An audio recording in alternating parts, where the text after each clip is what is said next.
The MEC Digital Network proudly presents the 2025 Mountain East Conference Baseball Tournament, and we welcome you live inside beautiful Go-Mart Ballpark in Charleston, the great capital city of West Virginia, where by Sunday a champion will be crowned in this outstanding NCAA Division II Conference. Game 1 on day 3 of action in this double elimination event will feature the tournament's #1 overall seed in Point Park University out of Pittsburgh, taking on West Virginia State University from nearby Institute. It is the second game for both teams here in this event. Point Park defeating Concord on Wednesday in run rule fashion 15-5, while West Virginia State lost a tough one yesterday to Frostburg State by a final count of 9-6. So State must win to stay alive. Point Park is aiming to win its second game in Mountain East Conference tournament play in program history and keep a historic season alive. It's the school's first year in the MEC. Point Park coming in at 38-13 overall. State is 27-22. Greetings from Charleston, along with analyst Brian Nost and our great crew of Mark Martin. Delighted to have you along. Coverage of today's game is being produced by Video Productions in conjunction with the Mountain East Conference and is being presented by Cardinal Chevrolet. Brian, great to be with you. Day 3 already here, another overcast morning, and we're at that stage of the tournament which we've already seen teams trying to stay alive, and that's West Virginia State's situation here this morning. Yeah, it's great to be with you, Mark. Thank you. And you're right. State had a good thing going yesterday in that ball game, and the wheels just kind of fell off late. Their pitching kind of ran out, and they gave up some big runs in big innings, and they went down yesterday 9-6 when they had that game pretty much in their back pocket. So they've really got their work cut out for them here this afternoon. Point Park brought the bats, as you mentioned the other day, scoring 15 runs. That game was slow start, but it ended up being a mercy game, scoring 15 runs against Concord. So State has really got to get on it today. Yeah, they certainly do. And Point Park, of course, just trying to keep a great season going in what is season #1 in the Mountain East Conference. Impact players, we begin with the Yellow Jackets. A West Virginia State Bridgeport native Nathan Paulson will look to keep his outstanding Yellow Jacket career going today. Paulson, a senior first-team All-MEC selection who comes into today's game with a .364 batting average in the loss to Frostburg. Paulson drilled a 2-run home run, 10 on the year, 37 runs batted in, 6 doubles, and a triple. And Point Park led by Mountain East Conference Player of the Year and first-teamer Jared Campbell, who comes in with a .375 batting average. He has 15 home runs, 13 doubles, a triple, and has driven in 52 runs. And in Wednesday's opener with Concord, Campbell had 2 hits, including a home run, and drove home 2. We're back with the starting pitch of this game in just a moment. For over 4 decades, the health plan has called West Virginia home. It all started with a vision to serve our community with pride and integrity. We've grown alongside West Virginia, becoming part of its fabric. We've been here through thick and thin, supporting local families and businesses. Because at the health plan, we don't just work here, we live here. The health plan, a proud corporate partner with the Mountain East Conference.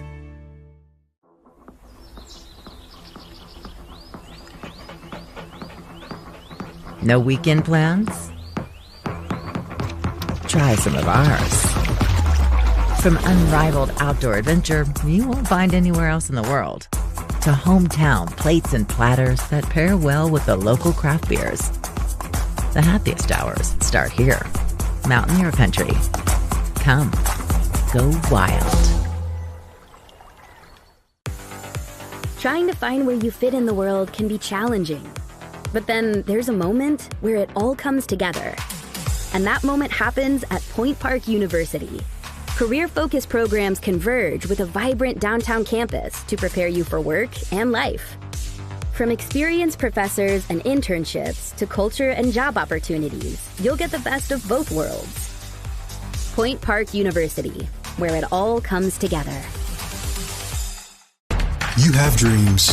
A better life, a better job, a better you. So where do you start to build the skills necessary to get there? At West Virginia State, you are not just a number, you are who you choose to be. You receive personal attention from award-winning faculty. You study in nationally recognized programs. you learn the skills that will get you the job you know you can have. No matter where you want to go or what you want to do, it starts at State.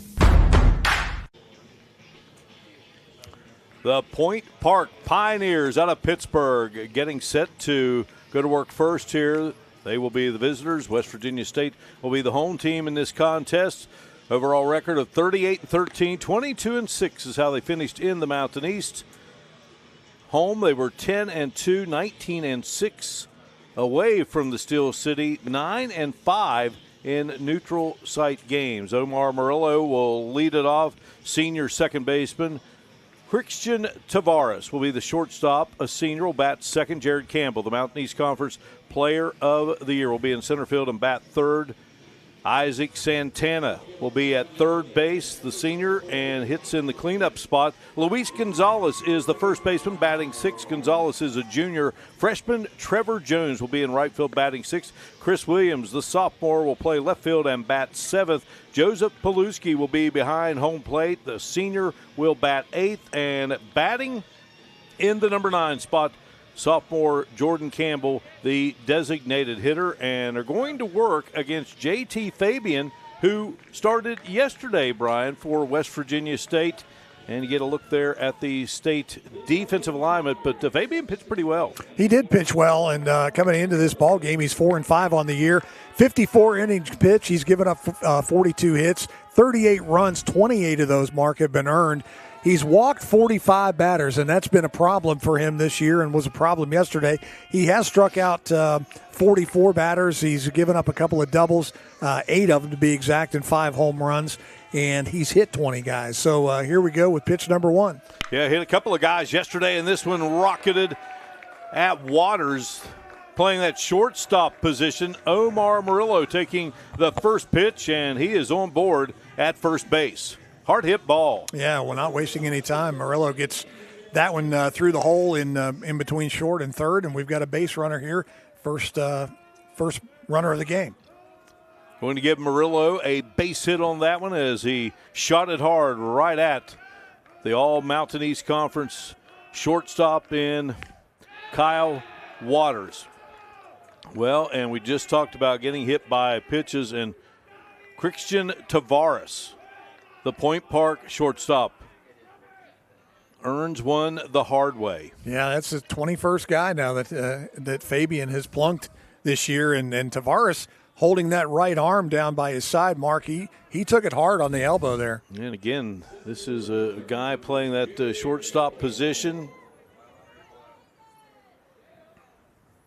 Yeah, right on the elbow, and that pitch came in at 93 miles an hour, the fastball, so protection or not, Mark, on that elbow, you know it had to hurt. Yeah, no doubt. All right, so Murillo goes to second. Tavares at first. Fabian yesterday worked 4 innings, and he only gave up 1 hit, but it was a 3-run shot by Jackson Shalik that got Frostburg on the board. State was leading at that moment 4-0 as they continue to look at Tavares there after getting hit with that pitch from J.T. Fabian. Sure, he's just trying to get some feeling back in that right arm. So again, Fabian hit 2 batters yesterday, struck out 6, walked 6.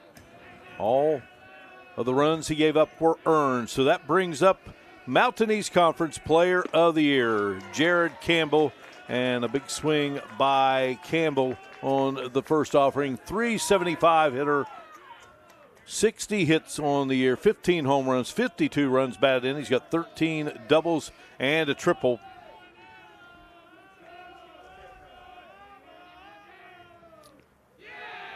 And now Campbell gets hit.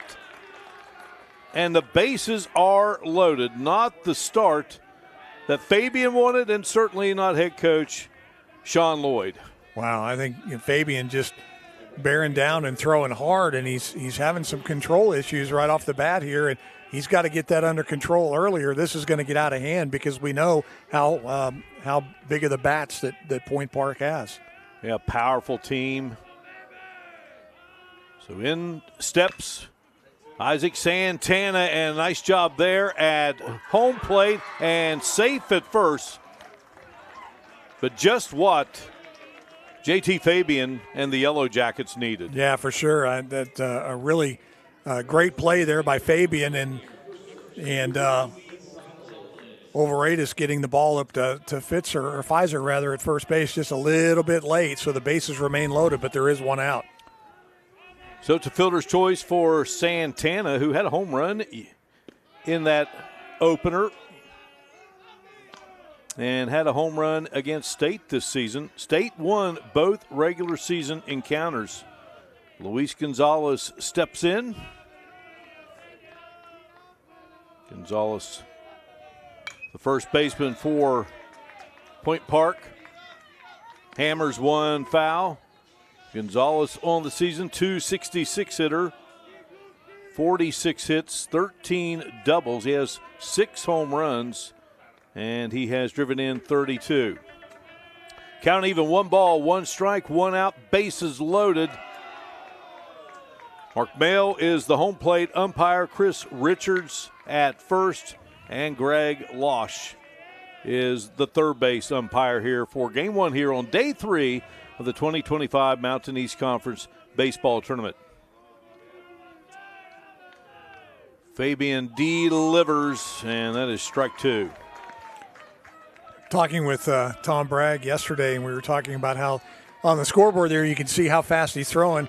Yesterday it was stuck at 82. Today it seems to be stuck at 93, so we're not going to take that at face value.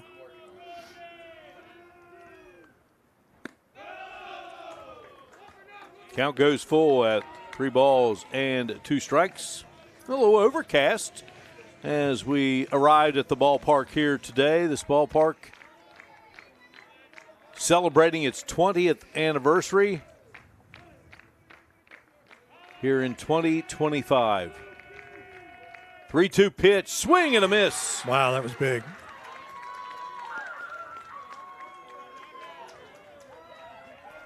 Trevor Jones will now step in as Gonzalez goes down. Freshman right fielder for this Point Park Pioneer squad. Jones 348 on the year. 3 home runs, 22 runs batted in. Fabian deals, fouled off.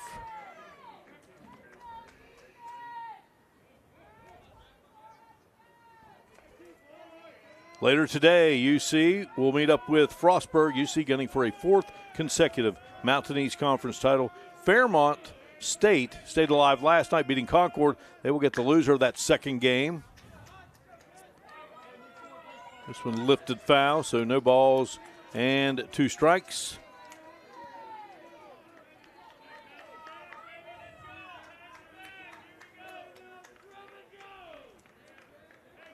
Sean Lloyd in his 11th season as the head coach at West Virginia State Point Park is led by Mountain East Conference Coach of the Year Lauren Torres, who is closing in on 700 wins, presently in his 16th season as the head coach at Point Park. 1-2 the count here to Trevor Jones. Fabian. And this one will dribble foul.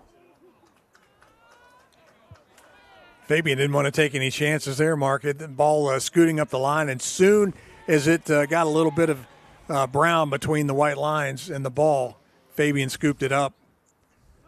Keep that run off the board. And talking with Sean Lloyd, just discussed how interesting this team is. You know, they've beaten a lot of good teams this season and fallen to teams that he kind of felt they would have knocked off. So they know it's possible after beating this team here on 2 occasions in a doubleheader.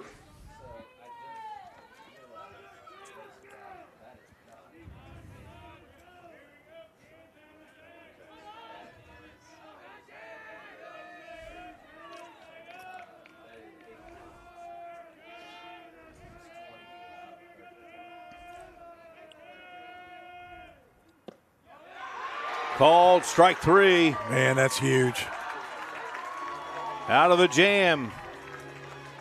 State coming to bat here in Charleston.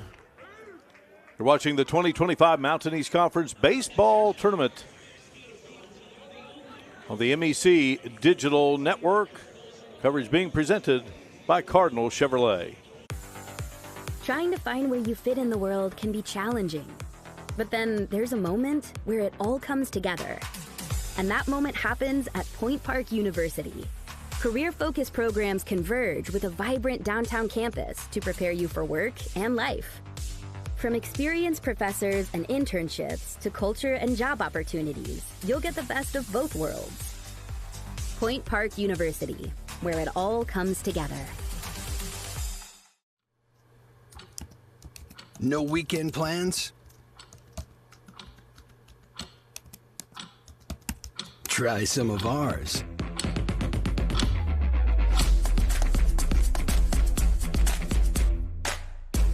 With a generous serving of historic sites, foodie eccentricities, and brewery diversions, the happiest hours start here. Mountaineer Country. Come, go wild.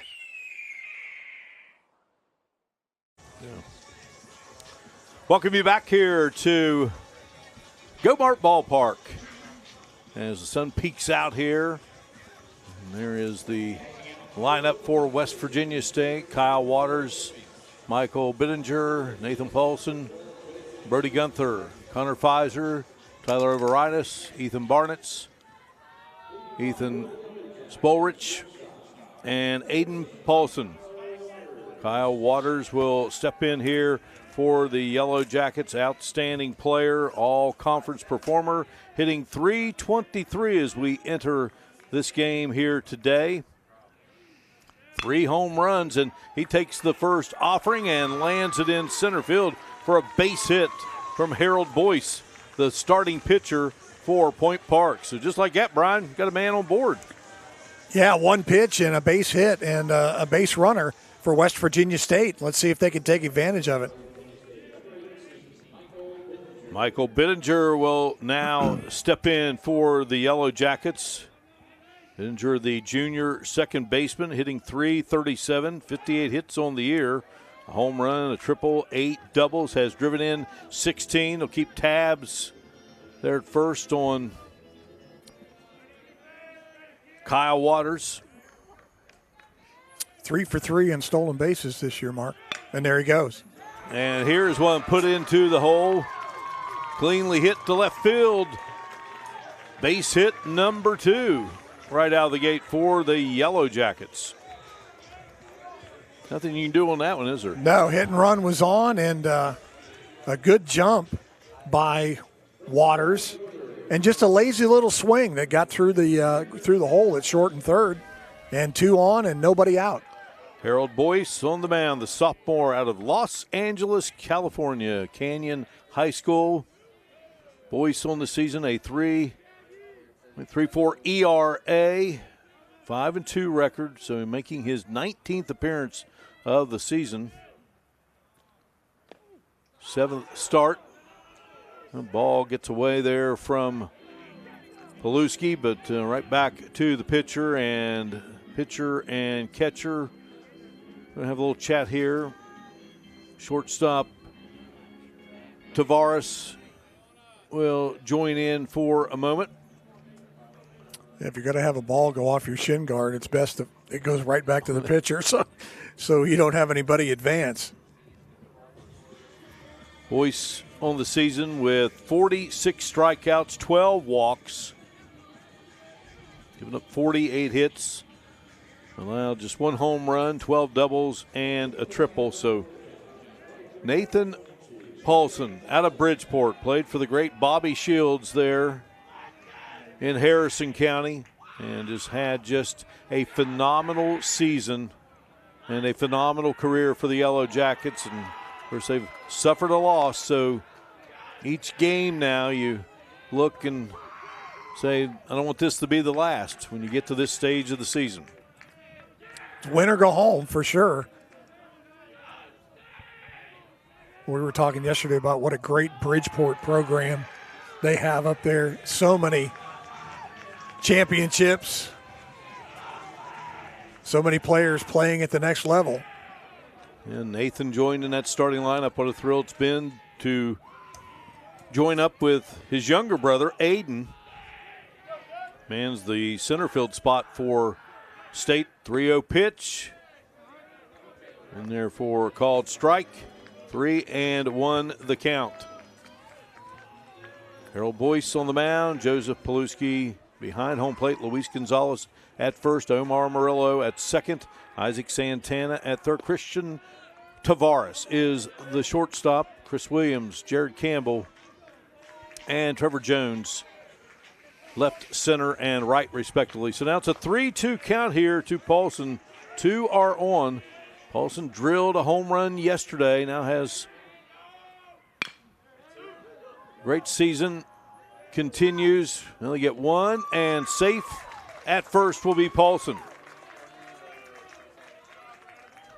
One away here. Waters will go to third. So one away, and that brings up Brody Gunther, the third baseman for West Virginia State. And that one, Paulson, who is now at first, jacked out yesterday, his 10th of the season. Gunther comes in batting .341, Mark. 35 runs batted in. 11 doubles. No home runs on the year. This one is laced into right field and going back off the wall. Waters will score. Paulson to second. And Gunther with the RBI single. West Virginia State strikes first here in Charleston. Turned on an inside fastball and just drove it over Trevor Jones's head in right field. Jones doing a nice job of playing it off the Pizza Hut sign there and getting it back in. Connor Pfizer now steps in. Graduate student, .277 batting average. Played his high school ball at St. Albans under the great Rick Whitman.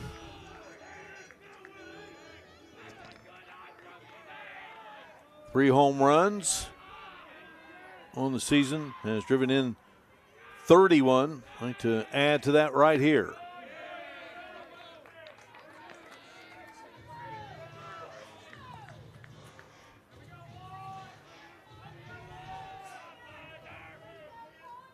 One and one the count.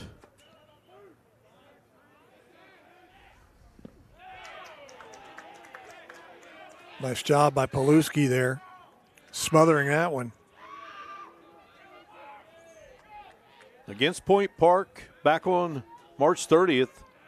That first game, State wins 11-6.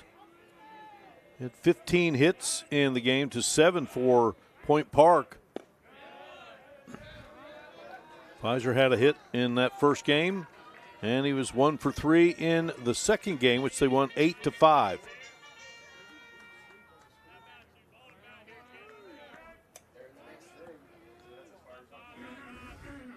Two balls, two strikes. The sun out and a swing, and Pfizer is gone for the second out here in inning number one.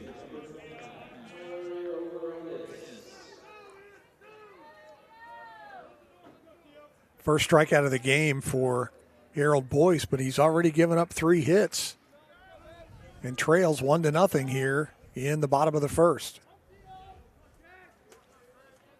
Tyler Overitis will step in. Hits this one to short. And Tavares guns over to Gonzalez, and that will do it. But the Yellow Jackets with a run.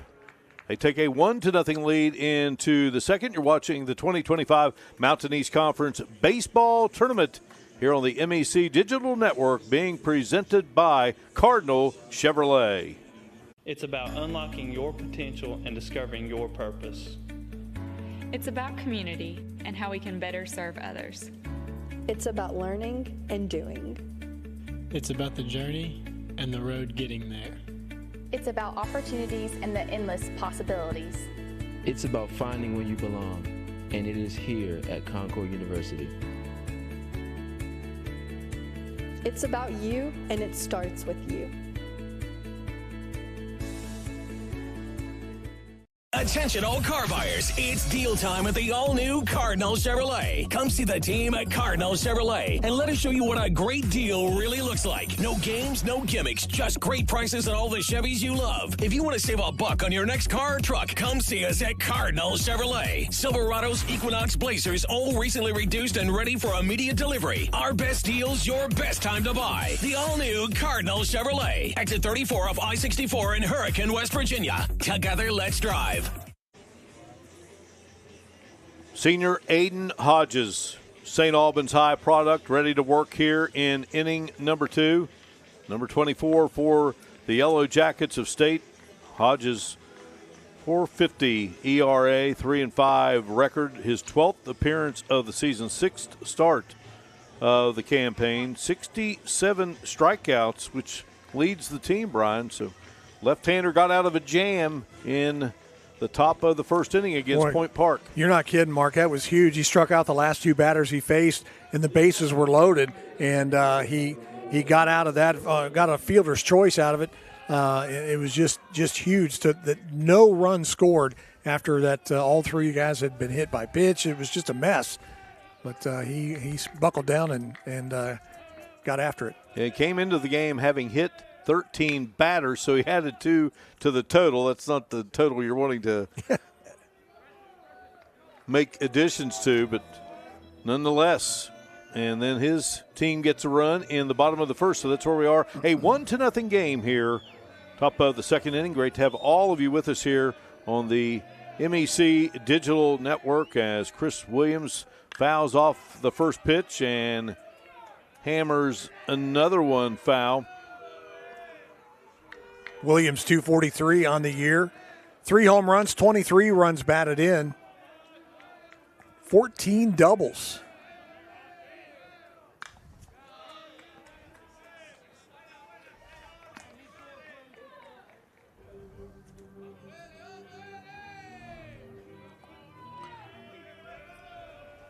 This Point Park team, they have been sensational when it comes to hitting the ball out of the ballpark. 64 now on the season. When they faced off with Concord the other day, that was a game featuring the top 2 home run hitting teams in the MEC.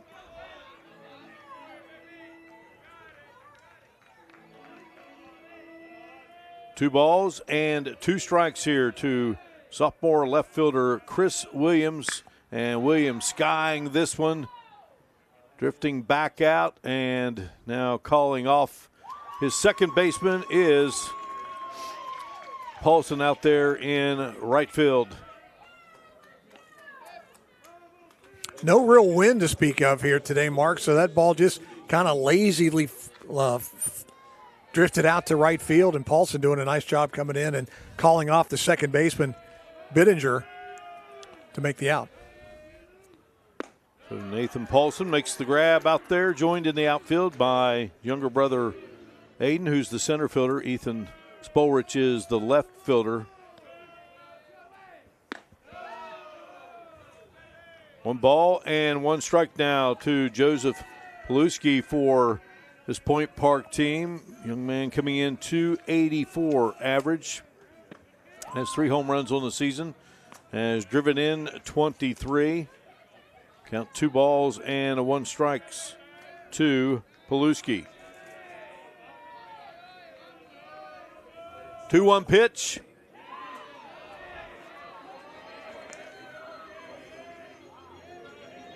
I know you've done a lot of umpiring, Brian, and you see it better than anyone, right, when it comes in there? The fans don't always think so, though, do they? Yeah, it's hard to get everybody to understand that umpire's got probably the best angle at it than people sitting down the third and first base lines. Paluski draws his 28th walk of the season, and that will bring Jordan Campbell, the DH, to the plate. Brother of Jared. to hail from Sunrise, Florida. Jordan Campbell coming into this game, 256, 5 home runs on the season.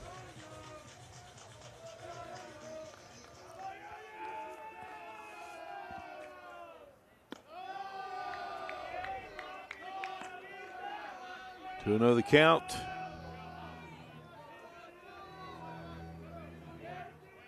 Senior Aiden Hodges behind. Facing off here against the number 9 hitter for Point Park. Pioneers looking for some offense now as they trail 1-0. They got a really good battle the other day from Concord early on in that game. Yeah, it was a 2-1 ball game through 4 innings, I believe, and later on in that ball game, Point Park just started bringing the bats. A couple of big home runs, and before you knew it, it was out of hand.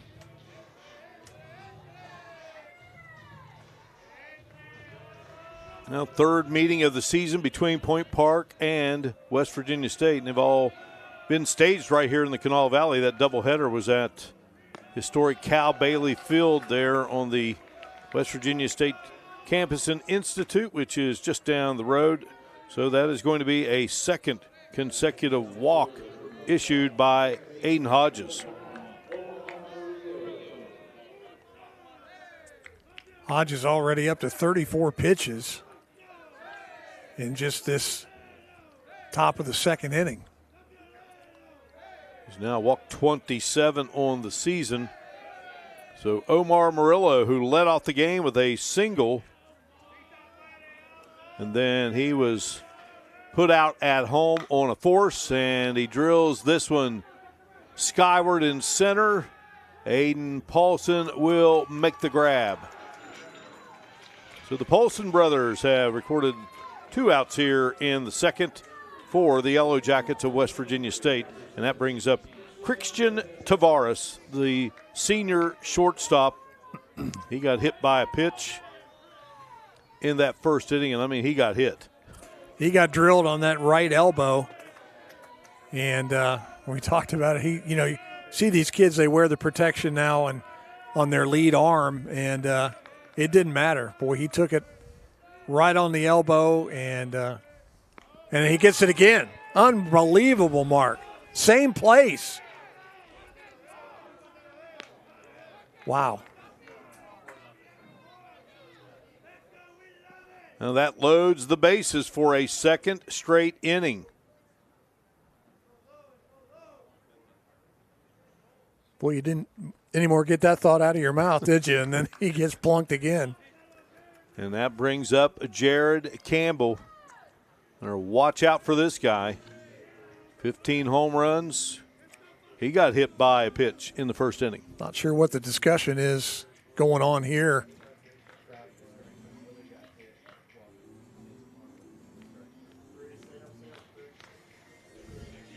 Sean Lloyd discussing things with Mark Mell.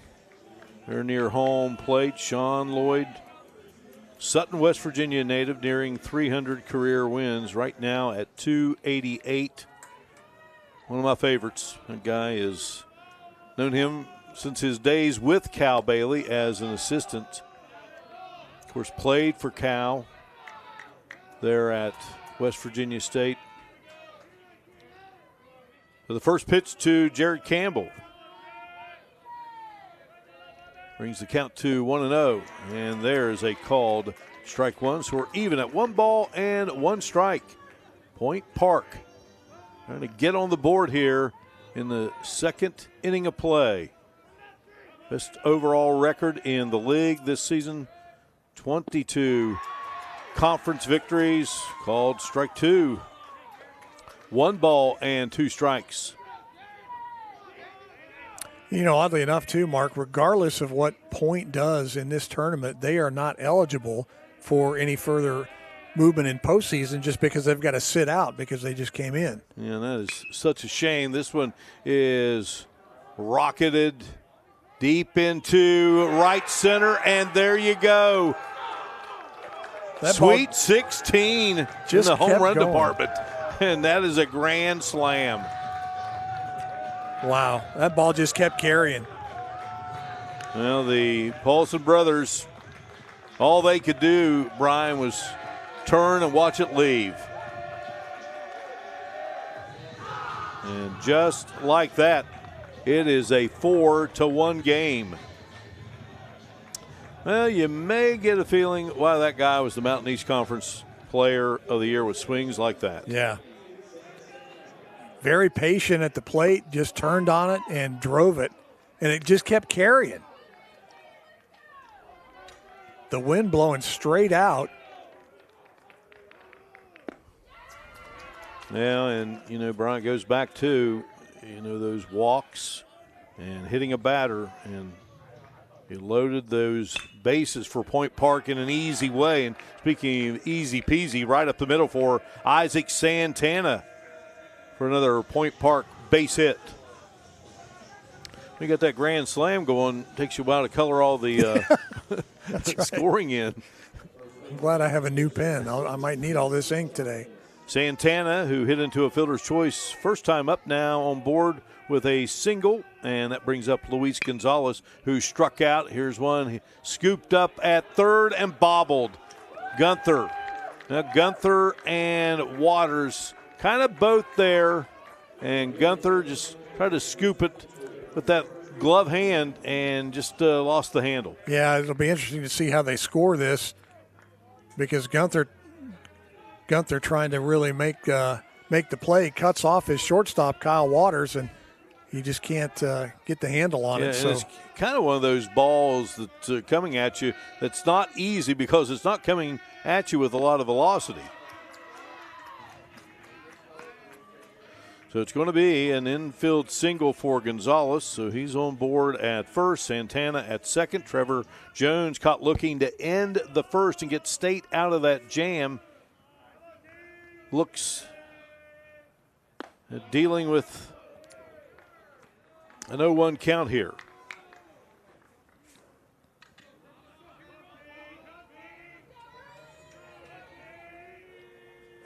One and one now the count. Jones, the ninth batter of the inning for Point Park. Pioneers up 4-1, fouled off for strike two.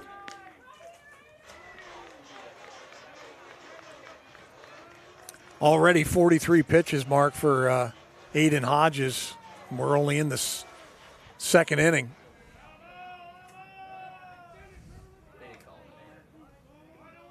Tyrus Bumgardner looks like he's getting ready to do some work out there in the West Virginia State bullpen. So now we have been told Gonzalez bat off the ball is an error, E5.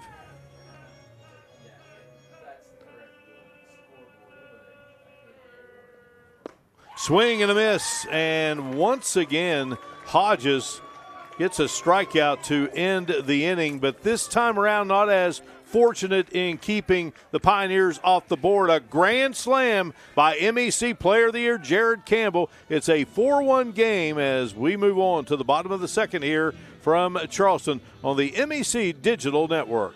For over 4 decades, the health plan has called West Virginia home. It all started with a vision to serve our community with pride and integrity. We've grown alongside West Virginia, becoming part of its fabric. We've been here through thick and thin, supporting local families and businesses.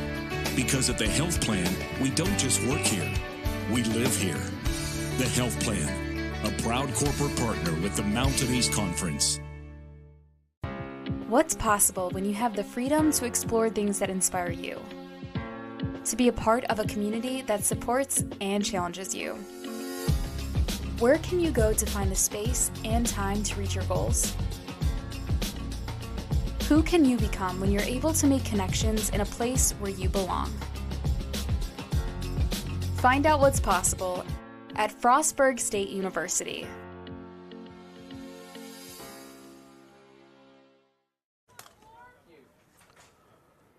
Back here at Gomart Ballpark, and Ethan Barnett's designated hitter stepping to the plate for West Virginia State here in the bottom of the second. State got a run in the bottom of the first, but since then, Point Park putting 4 on the board as Jared Campbell hammers a grand slam. Each team with 3 hits. Barnett's a sophomore young man out of Mason, West Virginia, played at an excellent high school program there in Mason, the Wahama White Falcons. Barnett's drills this one into left field for a base hit. Barnett's hitting .308 on the season, coming up with his 9th hit of the campaign, and delivers that one for a 4th Yellow Jacket base hit here. That'll help your average. And now Hurricane product Ethan Spolrich, the left fielder, a junior, will step in for Sean Lloyd's crew. Spolrich hitting .201 on the season. Has a home run, 8 runs batted in, 5 doubles, and he hammers 1 foul against Harold Boyce, the sophomore. West Virginia State, the last program to win an MEC title since UC went on its tear. UC has won 3 in a row. State won it back in 2021, beating Concord not once but twice, and by scores of 9-3. Both times they're at Epling Stadium in Beckley. Count 1-1 here to Spolrich. State trying to get some runs back here. State won the first ever Mountain East Conference tournament championship. And it took 2 games, beat Notre Dame. Now a school no longer in existence. They're out of South Euclid, Ohio, 4-1. And then beat Notre Dame in game 2, 7-3.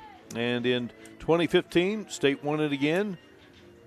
Took 2 games, beat Shepherd 8-7, 5-4, both games in 10 innings. Sean Lloyd's crew battled out of the elimination bracket a year ago to reach the championship and face off with UC and Dean Peterson's crew. Boy, just a good baseball team, and they won that championship encounter in convincing fashion, 17-4. This one skied up there in right field. Trevor Jones will come on and make the catch, and Spolrich is retired here, and that brings Aiden Paulson, the center fielder, to the plate for the Yellow Jackets. Again, the younger brother of Nate Paulson, so also a product of that great program at Bridgeport. He's got 3 home runs on the season and has driven in 14. Spolrich's not able to bunt the runner over and not doing his job there. He tried to bunt him over and could never get a hold of one. 1 out. Want to know the count here to Aiden Paulson. Mark Mel behind home plate. It's in there for a called strike. Chris Richards at first. Greg Losh is the third base umpire. Shifted his way between first and second at the moment. Hammered foul by Paulson. 1 ball and 2 strikes. Our crew here, Brian Shepard, Robbie Mounts, Jackie Donnell, Levi Barnhart, Cade Burgess, Parker Withrow, Butch Mounts, the executive producer of Video Production Sports and Video Productions. Producing this one in conjunction with the MEC. Another one lifted up, and that is caught. What a grab by Omar Murillo. Man, Mark, he had to run a long way to get that. It was going to drop into foul territory. You see it here again. Watch how far Murillo's got to go. Man, never took his eye off of it. Did not worry about where he was. No. You did a game yesterday, a sensational catch out in left field by Concord, I believe. That's correct. Made Sports Center's top 10 highlights. This is crushed by Waters. First offering from Boyce, and Waters with his second base hit of the day. The all-MEC shortstop wasting no time with that one. Yeah, that play you were talking about made the Sports Center top 10 was number 4. Wow. Alex Rodriguez with the catch yesterday in yesterday's ball game. Go figure, right? He came out of retirement. Michael Bittinger had a single, first time up for Coach Sean Lloyd's crew.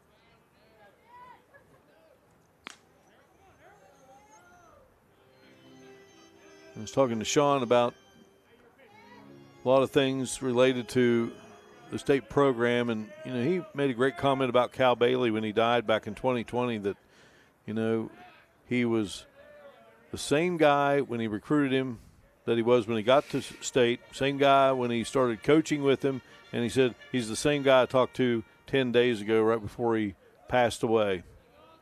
One of the true legends in West Virginia, regardless of the sport. 1 ball and 1 strike, healthy cut by Bittinger. I had the great pleasure as a 6th grader at Ripley Elementary as having Cal Bailey do his student teaching in PE, and had formed a friendship with that guy ever since. Of course, played professional baseball here in Charleston with the old Charlies, or launching that magnificent head coaching career there at West Virginia State, and a slew of championships, a couple of NCAA Division II appearances at the World Series. 2-1 pitch.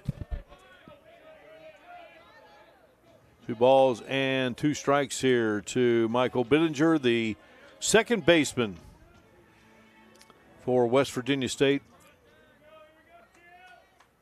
Talked about Point Park's neutral site record. State's neutral site mark is 1 and 4. And Bittinger, if he is gone, that will do it here in the bottom of the second inning. State had a couple aboard but couldn't get them home. We played 2, 4-1 game, Point Park, here at the 2025 Mountain East Conference Baseball Tournament on the MEC Digital Network, being presented by Cardinal Chevrolet. In life, things aren't scripted. If you're an athlete, we need people like you and translate those skills to officiating. You can get a lot out of it. It happens in every town, in every game. We never have a perfect game, but the rewards always outweigh the negativities.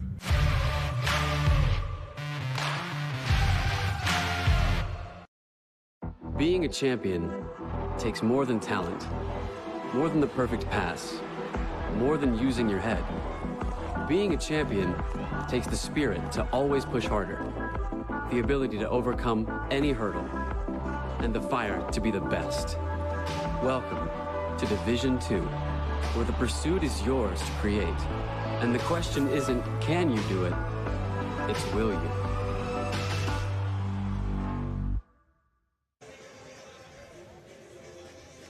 Away we go to inning number 3 here in Charleston at beautiful Go Mart Ballpark. 20th year for this fabulous facility. Baseball in Charleston started in 1910, May 5th, 1910, at Old Rorley Park. The Charleston Statesmen playing in the Class D Virginia Valley League that had teams such as Montgomery, Huntington, Point Pleasant, Parkersburg, Ashland, Kentucky. Baseball's come a long way, but it has a rich history here in the capital city of West Virginia.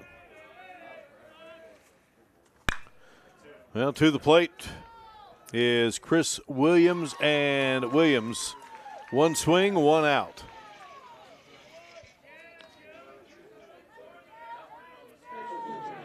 Bring up Paluski, the catcher.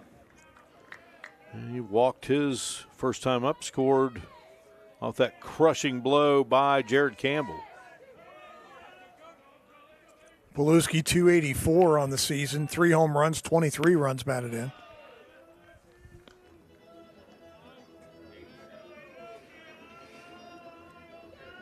Aiden Hodges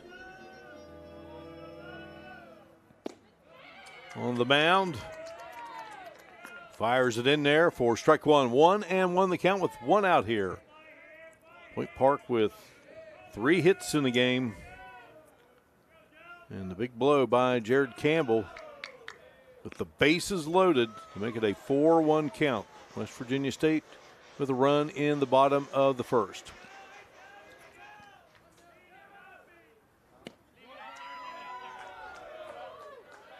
Three and one now, the count. This place has been busy. Of course, the Charleston Dirty Birds, professional team, independent pro squad, calling this venue home. They've been here this week as well. Now on the road for 3, and then they're going to come back, have a big 9-game homestand. West Virginia and Marshall played here. Ball 4 as Paluski takes his place at first base. Talked about this yesterday. If you have not had the chance to come out and see the Dirty Birds play baseball, this is such a great atmosphere for Dirty Birds baseball. The team is fun. They're exciting. A great place to bring the family and the kids.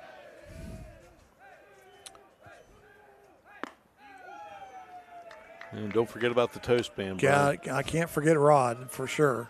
Rod Blackstone brings a lot of spirit to baseball here. And, there are going to be games where there's a great crowd and, and then maybe a sparse crowd. But as long as Rod's here, you feel like the place is full. Yep.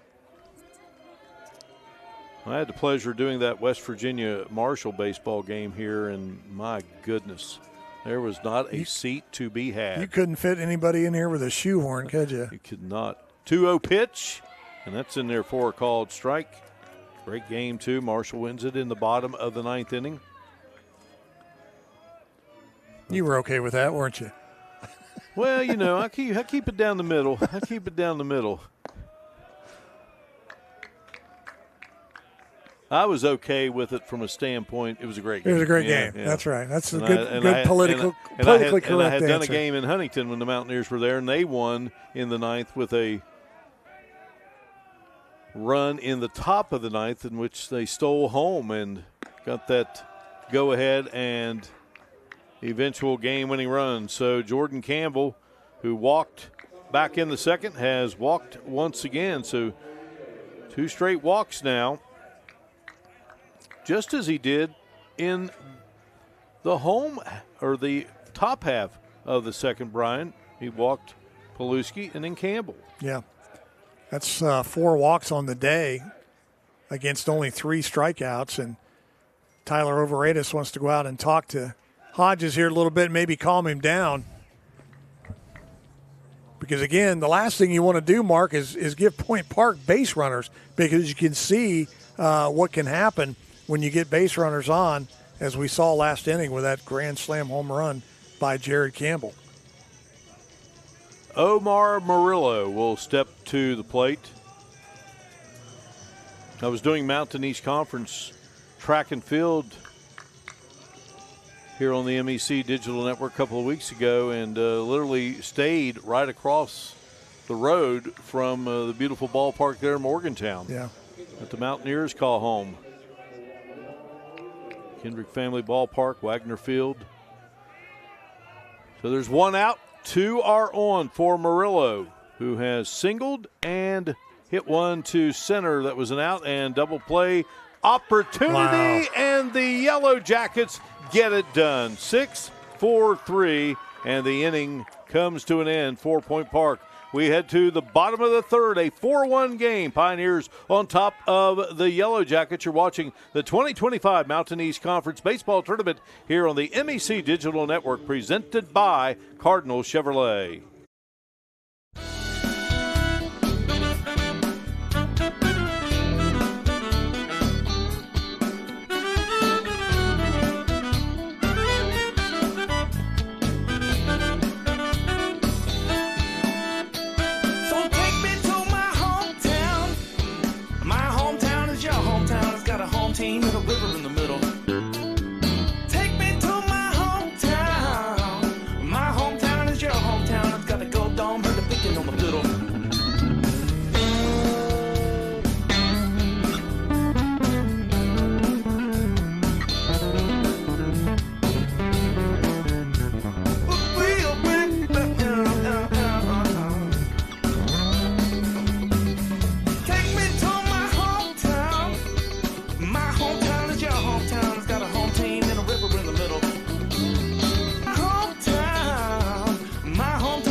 Well, one of the great shots here at Gomart Ballpark, the warehouse that goes along the right field line.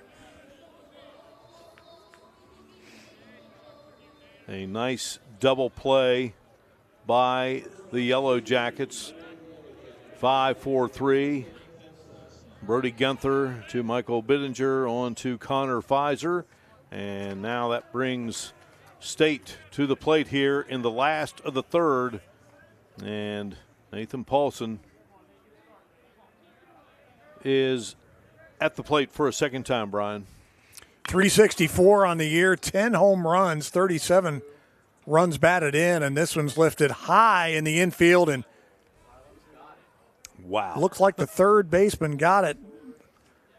Yeah, Santana got it, and a near collision with his pitcher, Harold Boyce. But Paulson is gone for the first out. Watch it here again. Just a sky high. And look at the ground. Actually, the pitcher gets out of the way, Mark. It's his first baseman that he nearly runs over as Gonzalez came in, and Santana and Gonzalez going for it. And I didn't even really hear anyone call the other one off. But Santana made the play, and we've got one out.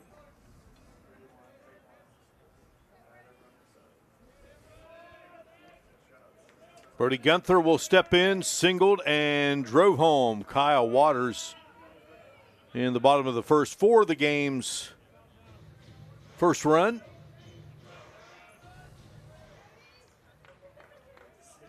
One-0 pitch.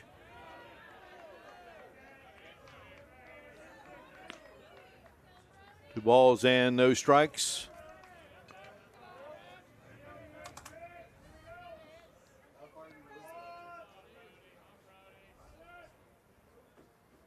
Boyce deals, and that's in there for a called strike one.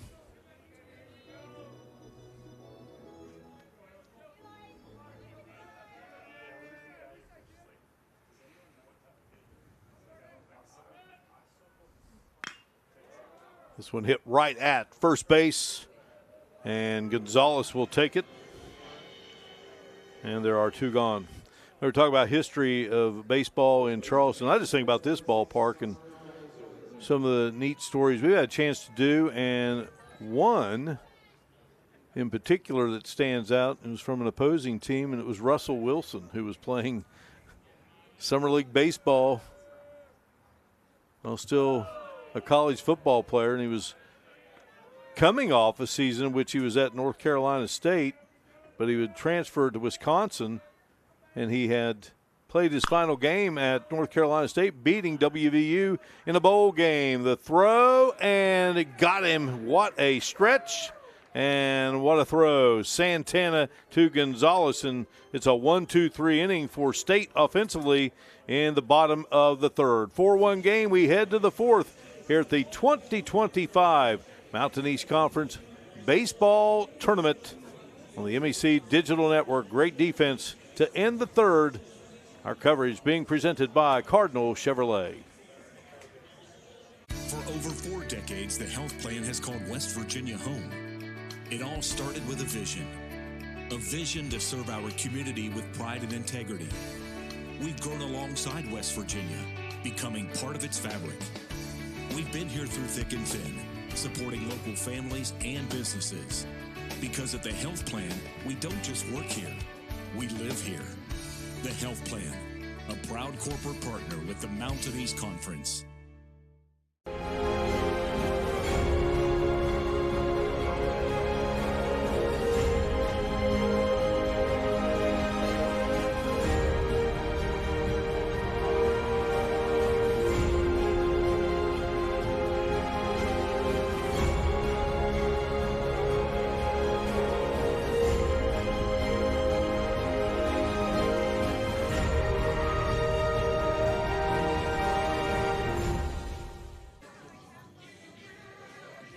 It's a 4-1 game as we enter inning number 4 here in Charleston between the Yellow Jackets of West Virginia State, the Pioneers of Point Park. It's an elimination situation Brian Nost for the Yellow Jackets of State. Yeah, win or go back to Institute because they don't have far to go home, but you don't want to do that. You want to stay alive here, and Point Park has the Yellow Jackets in a hole right now, 4-1 after the grand slam home run earlier in the ball game. Christian Tavares, the shortstop for Point Park, steps in, hit by a pitch, and hit by a pitch. That's been his day so far at the plate against Aiden Hodges. Not this time. Drills this one deep to center, but on his horse. In the outfield is Aiden for the first catch of the game. Paulson makes the grab. Aiden Paulson, the junior. It's his second put out of the game. Jared Campbell. Now the bases were full last time he was up, and he took care of that by launching one out of here. Empty now for Campbell. And if you're Hodges, you know your team's down by 3 runs and you can't take any chances. I mean, this team is impressive. Point Park at the plate. Sean Lloyd said they are men. He said they are men. They brought the torpedo bats with them from Pittsburgh. They aren't afraid to use them. Just a great first season of baseball in the MEC for Point Park. Swing and a miss. Big healthy cut there. 1-2 the count. Speaking of Point Park, isn't the newest manager in Major League Baseball a Point Park alum? Yeah, that was yesterday. You know, a lot of Pirate fans here in the area, and so certainly, you know, it's frustrating when the team you're cheering for just can't get things going the way you'd hope. Well, they just got that beautiful ballpark there in Pittsburgh, and they have a great fan base. 3-2 pitch, and that is ball 4 for Campbell. Bench coach Don Kelly getting the promotion after Derek Shelton was shown the door yesterday in Pittsburgh after 5 seasons.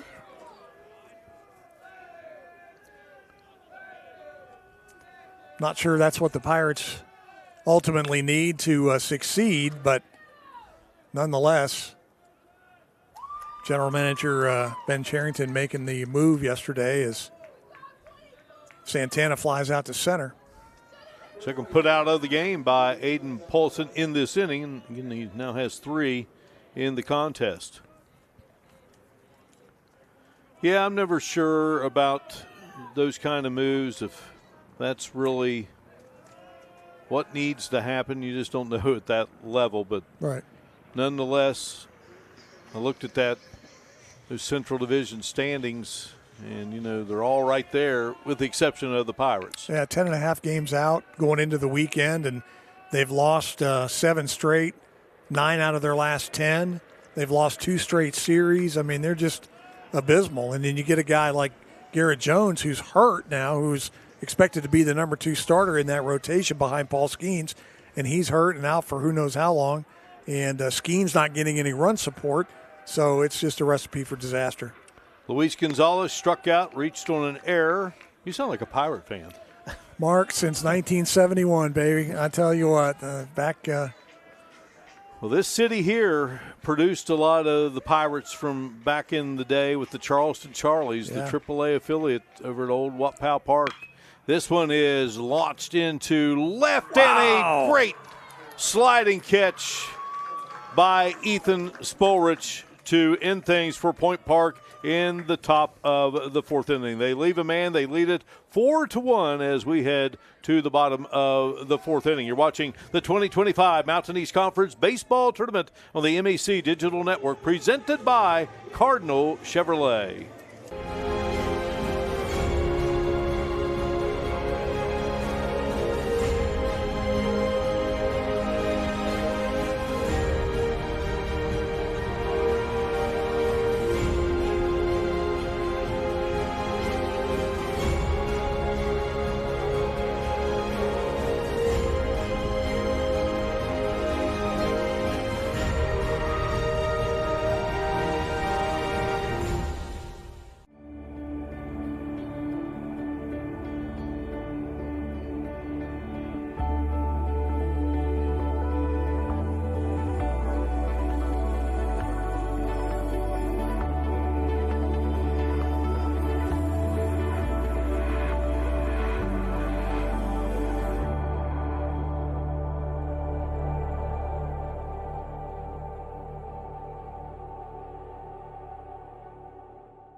Well, another look at that great sliding catch by Ethan Spolrich of West Virginia State to end things for Point Park in the top of the fourth inning. Due up this half for West Virginia State. Tyler Overatus will lead it off. Ethan Barnitz and Ethan Spolrich, the first three scheduled hitters. Overatus grounding out to shortstop. That ended the first for West Virginia State, the inning in which they got that lone run. This one rocketed foul. The ball is at one strike as Harold Boyce works here in the bottom of the fourth. The difference in this one, a grand slam shot by Jared Campbell in the second inning. State has out-hit Point Park 5-3 thus far. And we were talking about Don Kelly, the former Point Park Pioneer, now leading the Pittsburgh Pirates and safely into first. Overatus with the base hit for the Yellow Jackets. So Yellow Jackets, after going down 1-2-3 in the third with a man on here in the bottom of the fourth. So Kelly was a NAIA All-American selection following his final season with Point Park in 2001, was drafted by Detroit, worked his way through the minors, made his major league debut with the Pirates in 2007. 2010, he spent the full season in the majors with the Tigers. So to the plate is Ethan Barnitz, who singled first time up.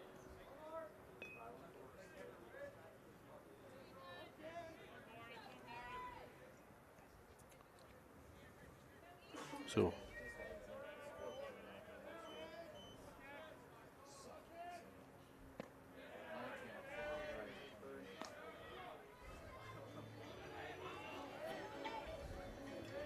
and Barnitz out of Mason, West Virginia, a Wahama White Falcon.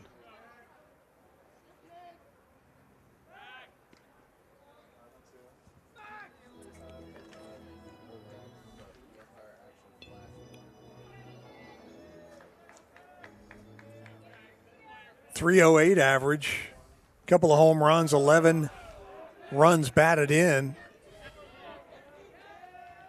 for the designated hitter. Sporting the mustard yellows today, Mark, are the West Virginia State Yellow Jackets. These kind of take me back a few years. They had football uniforms that looked like this back in the day. They've worn baseball uniforms with this look down through the years as well. This is the old gold and black. 1-2 pitch, and this one lifted out into left center, and it's going to be Jared Campbell chasing it down.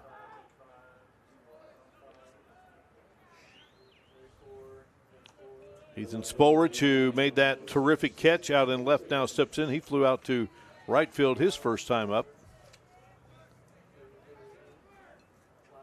Last time he was up, he had the opportunity to move a runner over to get him in scoring position. Did not do that. A couple of batters later, Kyle Waters had a base hit, could have scored a run. It's just, we talked off the air about the importance of being able to advance that runner to get your guys in scoring position whenever possible, especially against a team like Point Park. And when you don't do that, that sometimes can come bite you in the end. Spolrich lifts this one up for a second time to right fielder Trevor Jones, and there are two away.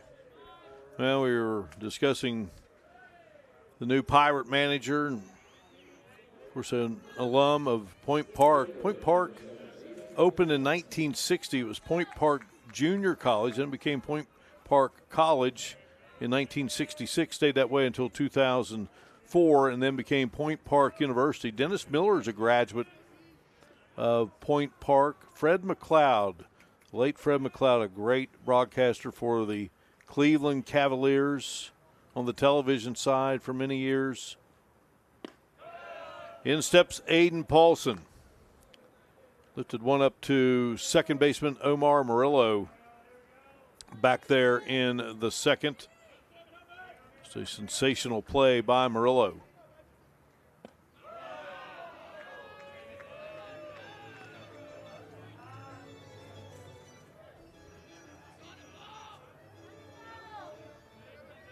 Boy's doing a good job of changing speeds there. 75-mile-an-hour breaking ball. See if he comes back with a fastball, and he does. 85-mile-an-hour fastballs lifted out of play to the right side. 1-2 is the count. Another graduate of Point Park, Michael Hawley, outstanding writer, has written a lot of books up there in the Boston area about the Celtics and the Patriots. Boy, what kind of trouble are the Celtics in? Mercy. Blowing 2 20-point leads at home. Joe Mazzulla, the former West Virginia Mountaineer, that is safe down the line. Overitis going to slide in safely at third. Mark, I'm not sure that wasn't a foul ball. Here's the trouble with a 3-man crew is that when you've got runners where they were, your base umpire is out of position. He's in the center of the field. Watch it here, and we'll see. Oh man, if it caught chalk, it wasn't much. Now that's got to be, and that's what Torres is talking to the home plate umpire about right now. He's wanting to know if that ball was fair or foul, and that's the home plate umpire's call when you've got your umpire moves to the middle position on the field. That's got to be the home plate umpire's call. And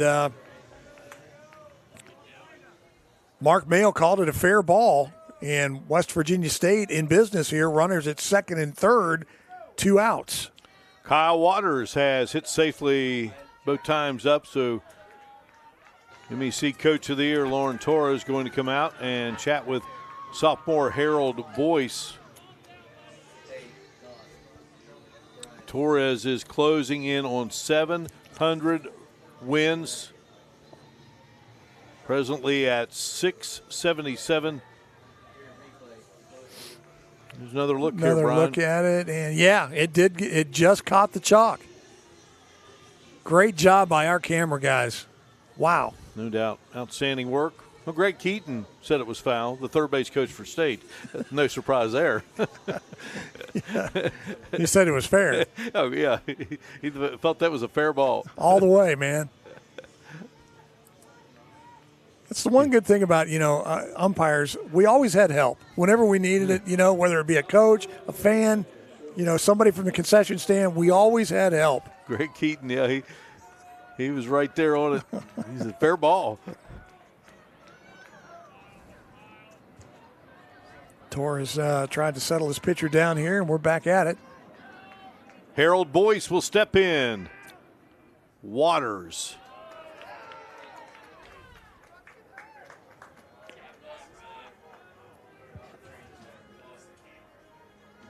We've had great camera work in all the events here on the MEC Digital Network throughout this 2024-25 academic year, fouled off by Waters. So proud to be associated with this video productions crew. Butch Mouse has assembled a great, great production team that, from being in here in the booth to manning the cameras to everything, they just do a great job.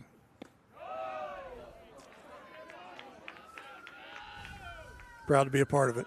2 balls and 1 strike here to Waters.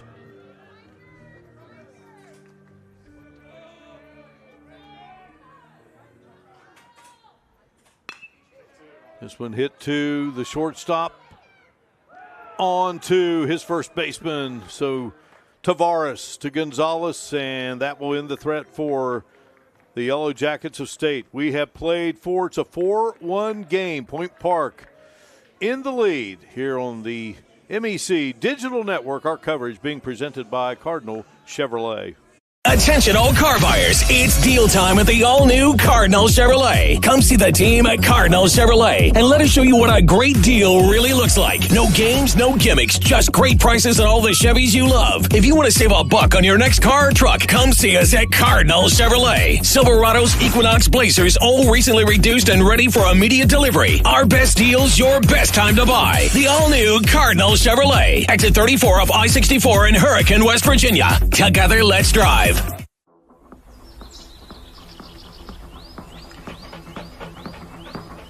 No weekend plans? Try some of ours. From unrivaled outdoor adventure you won't find anywhere else in the world, to hometown plates and platters that pair well with the local craft beers. The happiest hours start here. Mountaineer Country. Come. Go wild. Another wind blowing here at Go-Mart Ballpark. Gorgeous day for baseball. A little cool, but it's okay.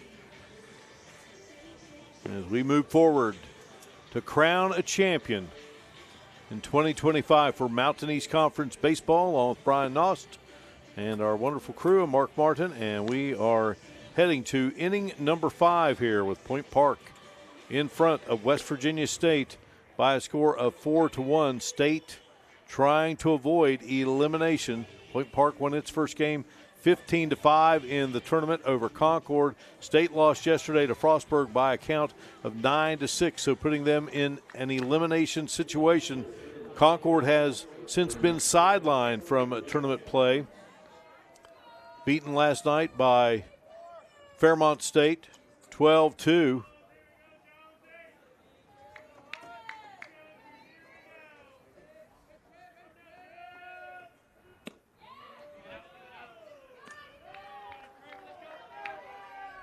Jones struck out both times he's been up this afternoon. And Trevor Jones caught looking in the first, went down swinging in the second.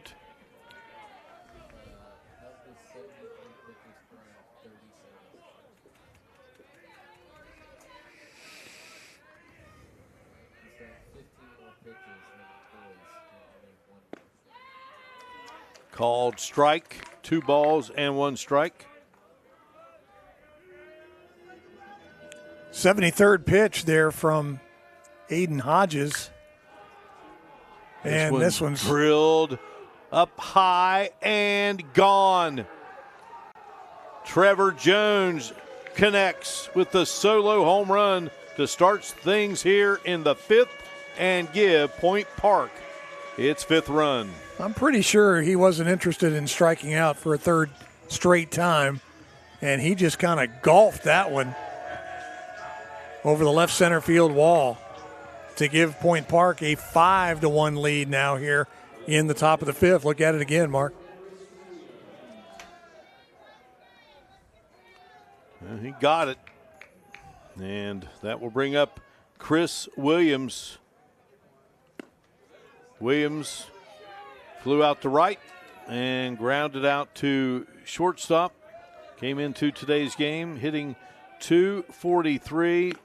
Trevor Jones now with 4 home runs on the season as he takes one deep to left center. Count 1-2 now to Chris Williams.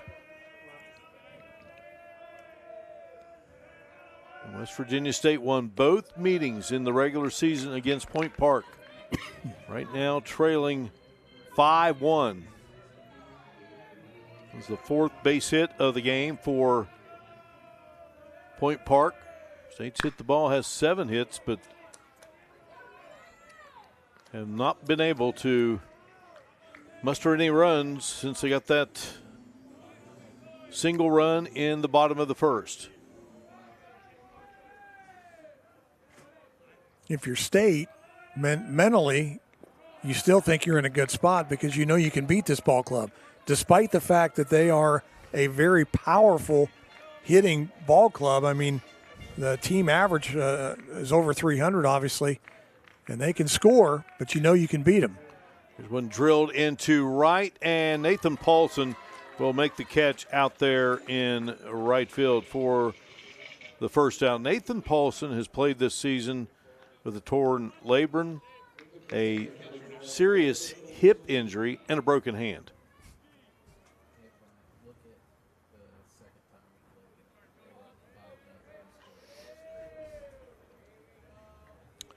So it will be now to the plate, Joseph Paluski. Now, you know, you go back, Brian, to those games at Cal Bailey Field. State won that second game 8-5, and the Yellow Jackets spotted Point Park a 5-0 lead. Yeah, came back and scored 8 unanswered. So it's possible. It can happen. I mean, there's Point Park wanting to really, take the next step here, get into the driver's seat. 2-2 the count. So Point Park now with 65 home runs on the season.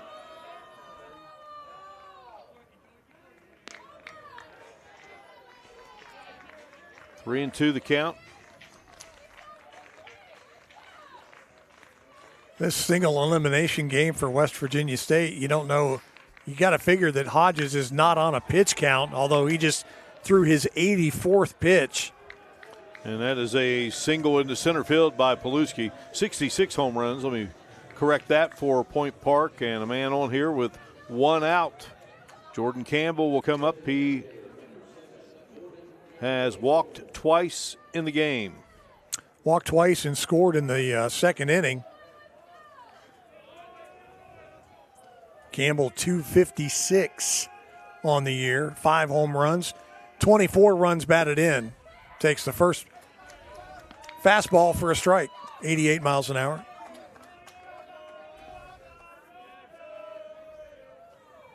Winner of this game, moving on to a 1 o'clock contest on Saturday. No balls and 2 strikes here to Jordan Campbell. Hodges trying to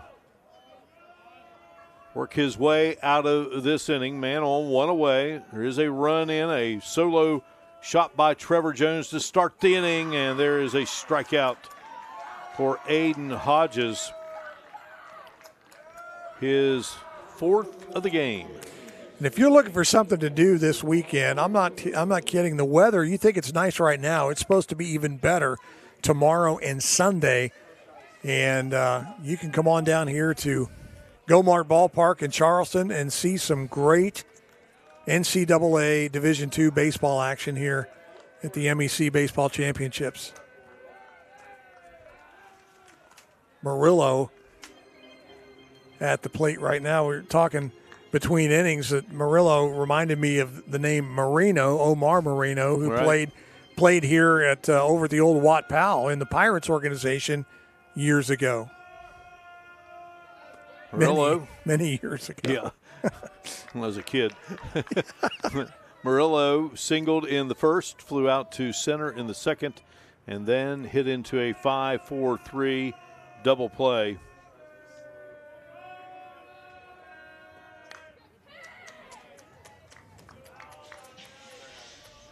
One ball and 1 strike to the outstanding second baseman for Point Park.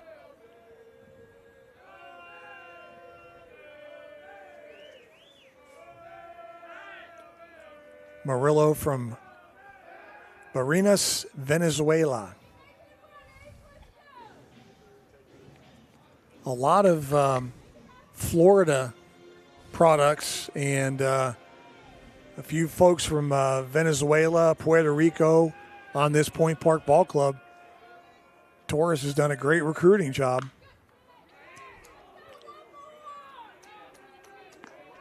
And 16 seasons now as the head coach. Of course, as always, we love to salute the great folks of the Mountain East Conference. Reed Amos, the commissioner. Allie DeWitt, the senior associate commissioner. Senior women's administrator. Chuck McGill, the associate Commissioner for External Engagement and Communications, and Jonathan Griffin, the Director of Membership Services and Operations. Just a fantastic bunch of people. Up in the MEC suite up there. What about they got to eat up there today? They've had some good food the last few days. If we can get this ball game moving a little bit, we'll find out. Now, this one lifted foul. Although the boss took care of us, with pizza pregame. So, and what's this I hear about Mark Martin cheese sticks? What's that all about? I'm not sure what. Well, I like mozzarella cheese sticks. Okay. And I like cheese. I'll take anything with cheese on it. Some cardboard here. There you go. Give me some cheese. I've had some pizza that tasted like cardboard. Another foul ball by Murillo.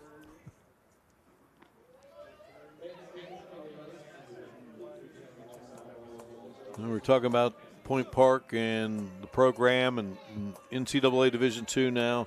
8 NAIA national tournament appearances under Lauren Torres, who was born in Puerto Rico, moved to Miami when he was a teenager. Swing and a miss. And that will do it. Big strikeout there for Hodges. 1 run in, a solo home run for Point Park's Trevor Jones. Look at the strikeout there. We head to the bottom of the 5th. It's a 5-1 game. Point Park in the lead over West Virginia State here at the 2025 Mountain East Conference Baseball Tournament on the MEC Digital Network, presented by Cardinal Chevrolet. For over 4 decades, the health plan is called West Virginia Home. It all started with a vision to serve our community with pride and integrity. We've grown alongside West Virginia, becoming part of its fabric. We've been here through thick and thin, supporting local families and businesses. Because at the health plan, we don't just work here, we live here.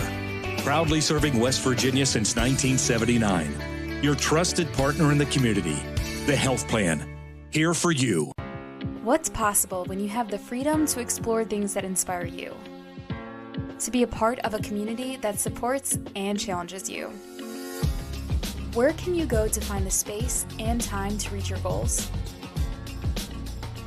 Who can you become when you're able to make connections in a place where you belong? Find out what's possible at Frostburg State University.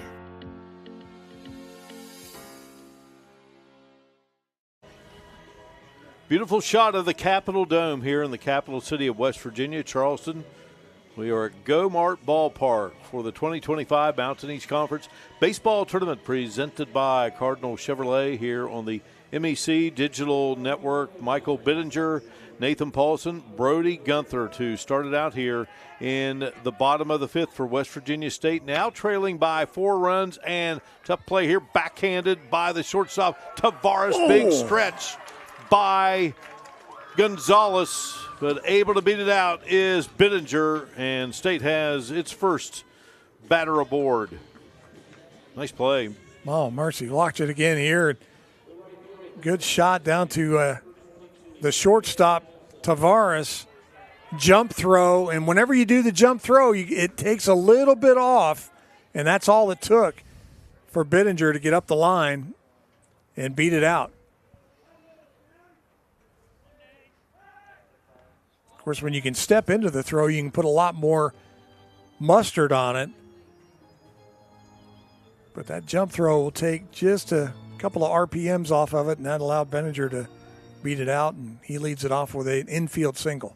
It is a throw, though. It says, hey, you got to have a strong core. That's Nathan right. Paulson lifting that one up, and it's going to be caught out there in right field by Trevor Jones for the first out of the inning. Paulson on the day hit into a fielder's choice. Popped up to the third baseman, and now to the right fielder. He flies one out, so Brody Gunther will step in. Gunther singled in the first, drove home the lone run, which was Waters, and then he grounds out to first base in the third. Heading into this inning, Boyce, 57 pitches, 36 strikes. Meanwhile, Hodges, his arm's gotten to work out, 98 pitches, and 54 strikes. Laced here and coming hard and out of the glove. Wonderful effort there by Chris Williams in left field, but just could not hang on. He might be hurt, Mark. He might have jammed that left wrist because he is trying to shake it out right now, and, man, he is not happy. Gave it all he had. And Torres going to come out of the dugout to check on his left fielder. See, watch it again right here. The ball is tailing and getting down. It's kind of hard to see from that angle. Kind of had it in his glove and it squirted out, but Williams giving it all he had. Here's a different angle. I think he had it and he lost it, Mark. They are ruling it a single. So 2 singles here in the 5th. There is 1 out. Connor Fizer will come to the plate for the Yellow Jackets. Fizer struck out in the first, grounded to third to end the third. What was a 1-2-3 inning. So Lauren Torres not only came out to check on his player, but he was wanting an explanation from the third base umpire, Greg Loesch, as to why that wasn't a catch. And Greg just explaining to him that, you got to have it for longer than a 1 count, and he didn't.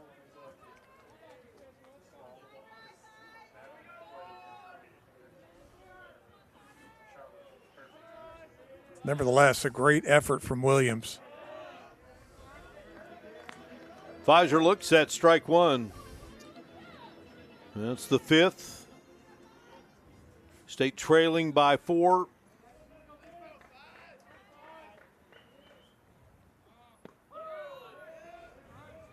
Thus far in the game, they've left 5 on board.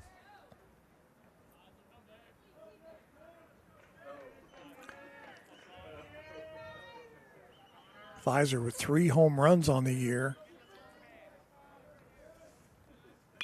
Boyce, the 0-2, hammered foul by Fizer. And some action in the Point Park bullpen as they send number 13, Ethan Parker, down to loosen up down the right field line.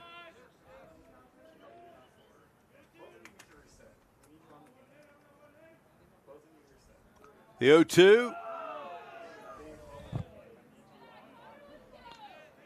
1 ball and 2 strikes.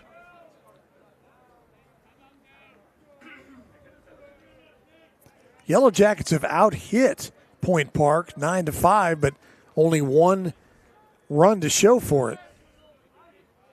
1-2 pitch. And we're even at 2 balls and 2 strikes. Kyle Waters led off the bottom of the first with a single and later driven in by Brody Gunther. Since then, 5 runs have been produced by Point Park. Swing and a miss. And Fizer strikes out for a second time here in the game. 3rd strikeout of the contest for Harold Boyce. 2 are gone here in this 5th inning. And Tyler Overitis will step in.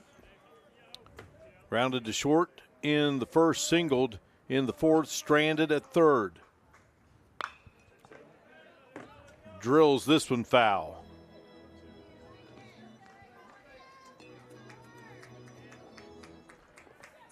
Harold Boyce on the mound. Joseph Paluski behind home plate. Luis Gonzalez at first. Omar Morello at second. Isaac Santana at third. Christian Tavares is at shortstop. This one launched skyward. Campbell coming over and makes the grab. And that does it for the Yellow Jackets of West Virginia State in the 5th inning. A couple of hits they lead to. We have played 5 5-1 game here at the 2025 Mountain East Conference Baseball Tournament on the MEC Digital Network, presented by Cardinal Chevrolet. In NCAA Division II, student-athletes leave a lasting impression on their communities. That's because Division II student-athletes want to make a difference and truly be part of their surrounding communities. Through community engagement, thousands of student-athletes from various backgrounds interact with community members who view them as role models. This interaction leaves a positive and perhaps even life-changing impression on all those involved. In Division II, we rise to the opportunity and make community engagement ours. For over 4 decades, the health plan has called West Virginia home. It all started with a vision to serve our community with pride and integrity. We've grown alongside West Virginia, becoming part of its fabric. We've been here through thick and thin, supporting local families and businesses. Because at the health plan, we don't just work here, we live here. The health plan, a proud corporate partner with the Mountain East Conference.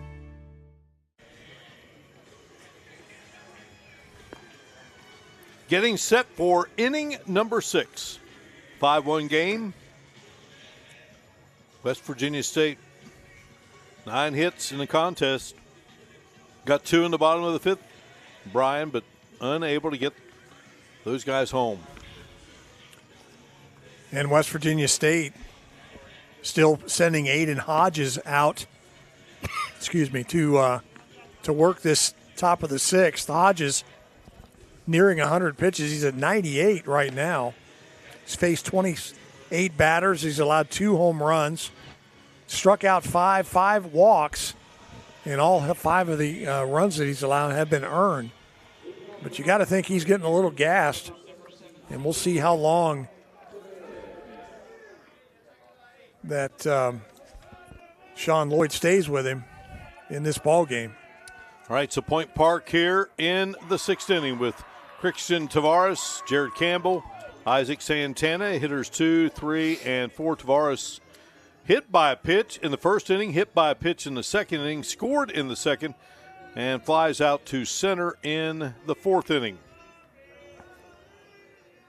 0-1 pitch from Hodges, and that is in there for a called strike 2 at Cal Bailey Field and Institute on March 30th. State sweeping a doubleheader from Point Park, 11-6 and 8-5. So 2 of the 6 conference losses Point Park had this season issued by West Virginia State. But right now, Point Park on top, looking for that 39th win of the season. But Tavares strikes out to lead things off here in the 6th. Jared Campbell hit by a pitch in the 1st inning and then crushes a grand slam in the 2nd and puts the bat on the ball here. Aiden Paulson watches it lead just like that. Home run number 2 of the day for Jared Campbell. The 3rd for Point Park. 2nd solo shot, 6-1 game. No doubt about that one. That was straightaway center, and I'm not sure what Paulson was doing. He was looking up in the air, and he had his hands out like he didn't know what was going on or where the ball was. And you watch it here again. Just a great shot by Campbell. And again, Paulson had his arms up in the air like, I don't know where it is. And next thing you know, it's out on Morris Street. Campbell now with 17 home runs on the season. And that brings up Isaac Santana. Santana, he had a home run against West Virginia State in that 1st game of the doubleheader at Cal Bailey Field. That one goes foul, but if it would have been fair, it'd still be going. It'll be a 7-1 game. That's right. Santana hit into a fielder's choice, singled in the 2nd, and flew out to center in the 4th. Swing and a miss, and Santana gone. 2nd strikeout of the inning here for Aiden Hodges.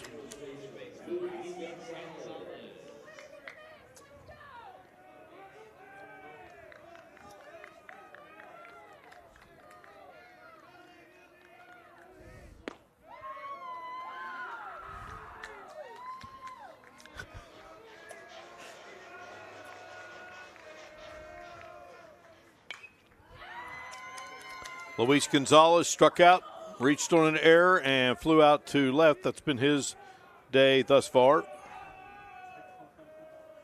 2 are gone, but another run in for Point Park. A solo home run by Mountain East Conference Player of the Year, Jared Campbell from Sunrise, Florida. Second of the game for Campbell.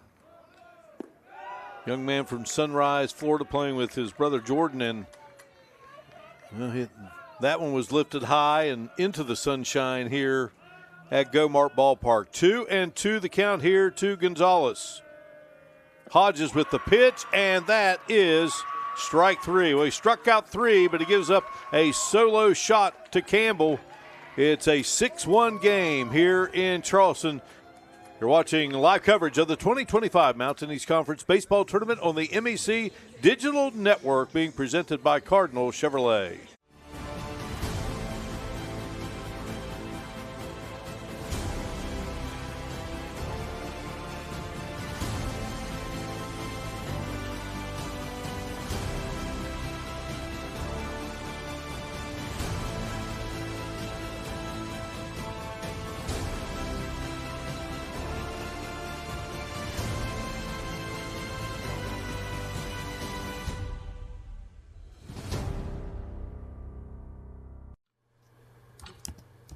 No weekend plans? Try some of ours.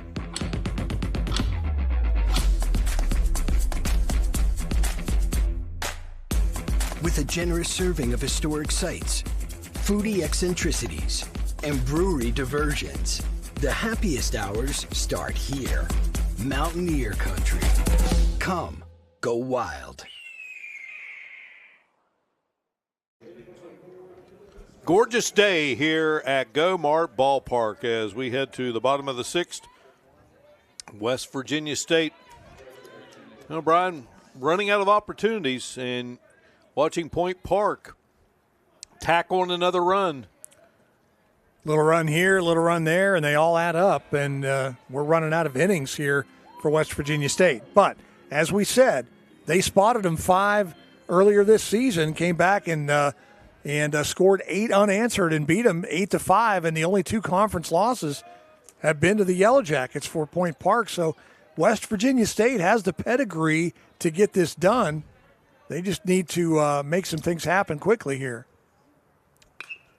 2-1 pitch to Ethan Barnitz. Barnitz singled in the 2nd, flew out to center in the 4th. Point Park led 5-0 through 3 State. Got 3 runs, then 4 runs, then 1 run in that win. Barnett's lifting this one up, and calling for it will be first baseman Luis Gonzalez, one away.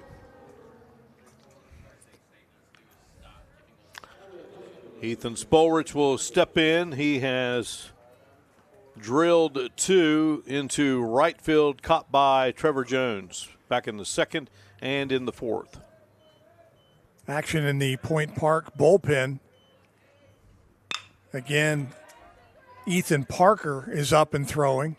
Tavares throwing on at shortstop to Gonzalez. Quickly, 2 are gone.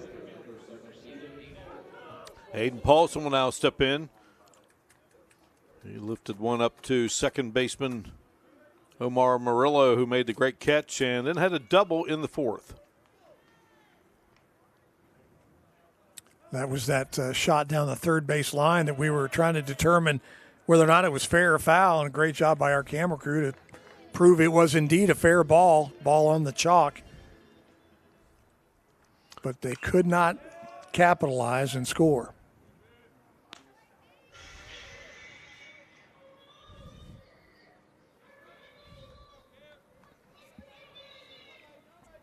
The State has left 7 aboard today. 2 outs here.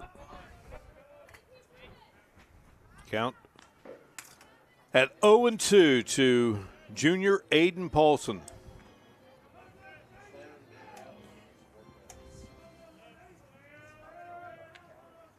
Paulson, 255 on the year, 3 home runs, 14 runs batted in. This was a shot. Yeah, he connects on that one. That will hit the warning track, and Paulson will hold up his second double of the game. Really got around on that one, Mark. Looked really nice. The ball not quite hit hard enough to carry, and the wind blowing in ever so slightly is going to keep it in the ballpark. But nonetheless, you see there just a great swing by Aiden Paulson. Hits that gap in the Serve Pro sign out there in left center. So Kyle Waters will step in. Waters, a single in the first, and has scored the lone Yellow Jacket run. He singled in the second and then grounded to short in the fourth. And with Paulson delivering that double, 10 hits now for the Yellow Jackets. They have out-hit Point Park 10-6, but there's another 6 that's just a little more important in this game, and Point Park has that. Yep. And again, it's about taking advantage of the opportunities that you set yourself up with. And right now, we have a base runner in scoring position for West Virginia State, and it's going to be up to Kyle Waters to see if he can bring him around. And right now, a little conference at the mound trying to settle their pitcher down. The infielders come in and want to have a talk with Harold Boyce. Boyce pretty efficient this afternoon, Mark. 78 pitches. He's faced 27 hitters. He's given up 10 hits, but only 1 run, and that one, of course, was earned. He struck out 3, and he hasn't walked a batter. I mean, he's done very, very well today, but he sits at a 2-0 count now against Kyle Waters, the senior out of Churchton, Maryland. Well, Aiden Paulson doubled. He's an aspiring doctor as Waters drills this one foul. And if Waters could get him in, I'm going to say it, maybe it's just what the doctor ordered for the Yellow Jackets here. And that's why, ladies and gentlemen, he's in the Hall of Fame. Maybe. They may throw me out after that line.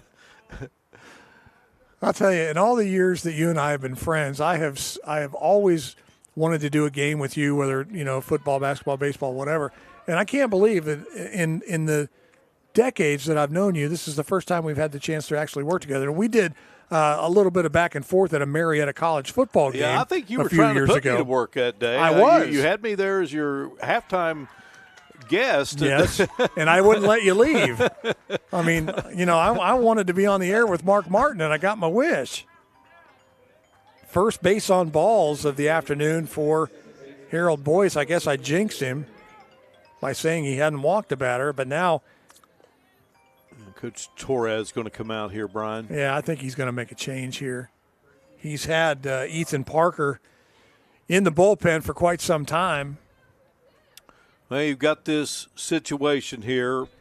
You are leading by 5, bottom of the 6th, and you've been able to keep State in check despite the fact they have come up with the 10 hits today. Sean Lloyd coming out to chat with his batter, Michael Bittinger, who has singled, struck out, and singled again. So he's had a good day. And apparently, Torres not going to make a change here, but I think what he's just saying to his pitcher is, look, we've got 2 outs. We've got any numerous ways for you to get your out here. Let your fielders do the job. You've got force outs at second and third. Just relax and don't go give after this it. team any life. Right. He's saying, maybe you remember what happened last time. We were up 5 and cruising, and we let it get away. Let's keep it in front of us here. Talking to Sean Lloyd before the game, and he made no bones about it. He said, we let one slip away. He felt against Frostburg. It was an excellent baseball game.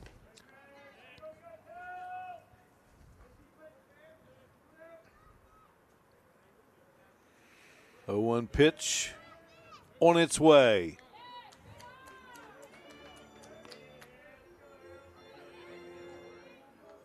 Bittinger singled his first time up, struck out in the second inning, and singled in the fifth. 2-1 to count. Sean Lloyd said yesterday after the game, you know, he was fairly relaxed. He said these guys have had their backs against the wall a lot. So, said not too worried. Right now, you know, chances are dwindling. A 3-1 count here to Bittinger. And Boyce, one misstep away from maybe loading the bases. And this is rifled into center field. Coming around and looking to score, and doing so will be Aiden Paulson. An RBI for Bittinger, his third hit of the game. He's having a terrific game at the plate. Great shot up the middle. We thought we were going to have a play at the plate there as Jared Campbell made a good play on the ball, but Paulson just making it around third and scoring, no problem. And now it's a 6-2 ball game. The rally stays alive here. First and second, 2 outs. So Bittinger at first, Kyle Waters is at second, and Nathan Paulson will step in for the Yellow Jackets.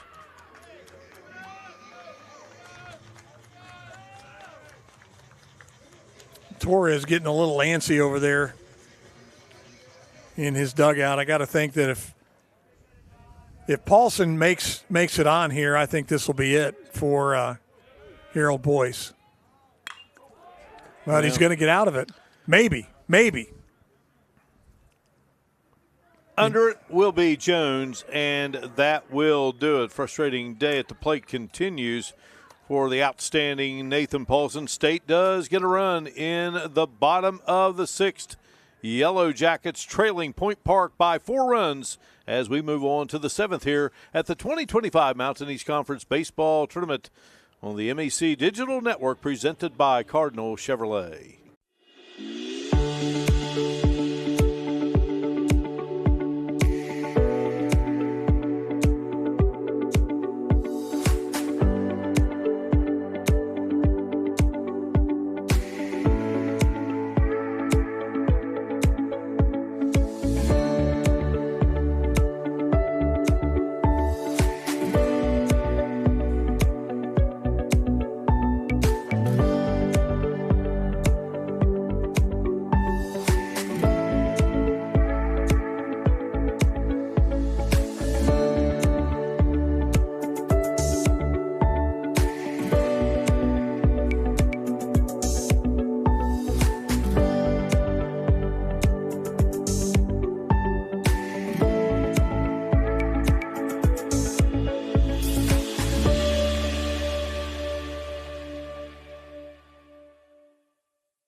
Away we go to inning number 7 here at Gomart Ballpark in the beautiful capital city of West Virginia. Beautiful shot of Gomart Ballpark.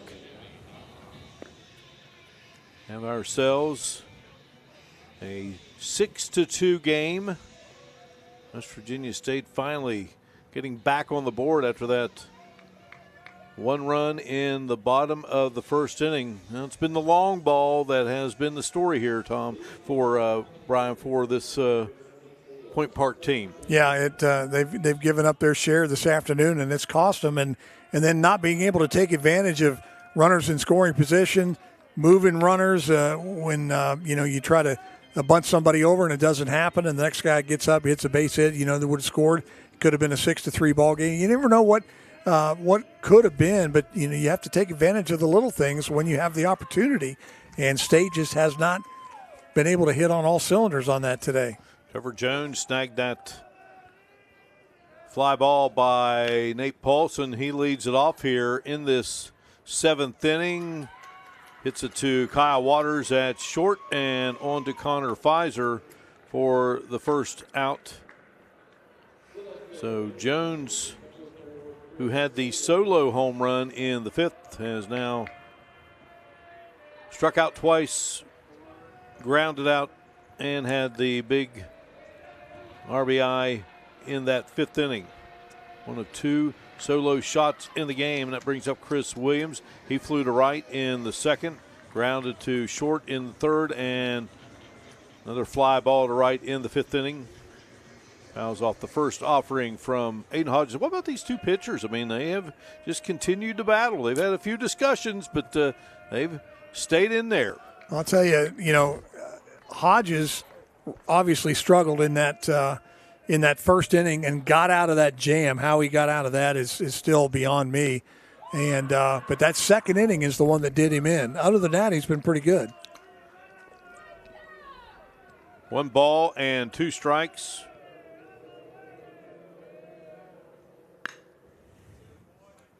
This one is drilled foul. Yeah, we want to go back to the first inning. So there are a lot of score sheets and lineup cards passed around throughout. The one we were given, it had JT Fabian starting for a second straight day. He's 34. Right. Hodges is 24. So we were given the wrong card. All that Hodges did in that first inning, we credited to another pitcher, and but you go with the info delivered to you, and so but what a job Hodges has done. Just goes to show you that, no matter the level of baseball, sometimes mistakes are made, whether it be somebody filled out the wrong card or gave us the wrong one. It doesn't really matter at this point, but things nonetheless, happen. Hodges has gone the distance. And again, he's given up 3 home runs, so he'd love to have those back, but he's still battling here. State's still battling. And here is Gunther gunning on to Pfizer. Nice play there by Brody Gunther on the corner there at third. Really impressed by the defense of these two ball clubs here this afternoon. Check this out, too. Watch Gunther here. He goes to his left and just scoops one step and guns him out at first base. Paluski at the plate right now takes strike in the upper part of the zone at 82 miles an hour. Paluski on the day, walked twice, singled.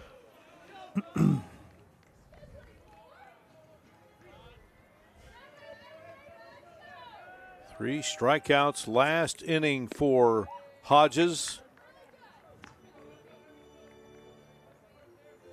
Yeah, as many pitches as he's thrown, he struck out the side last inning. The only mishap was the home run to Jared Campbell. And Hodges,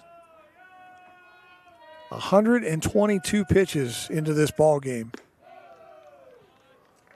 Well, he allows the walk here after getting the first 2. And Paluski has walked for a third time today. Jordan Campbell has walked twice and struck out. Hodges has 8 strikeouts in the game.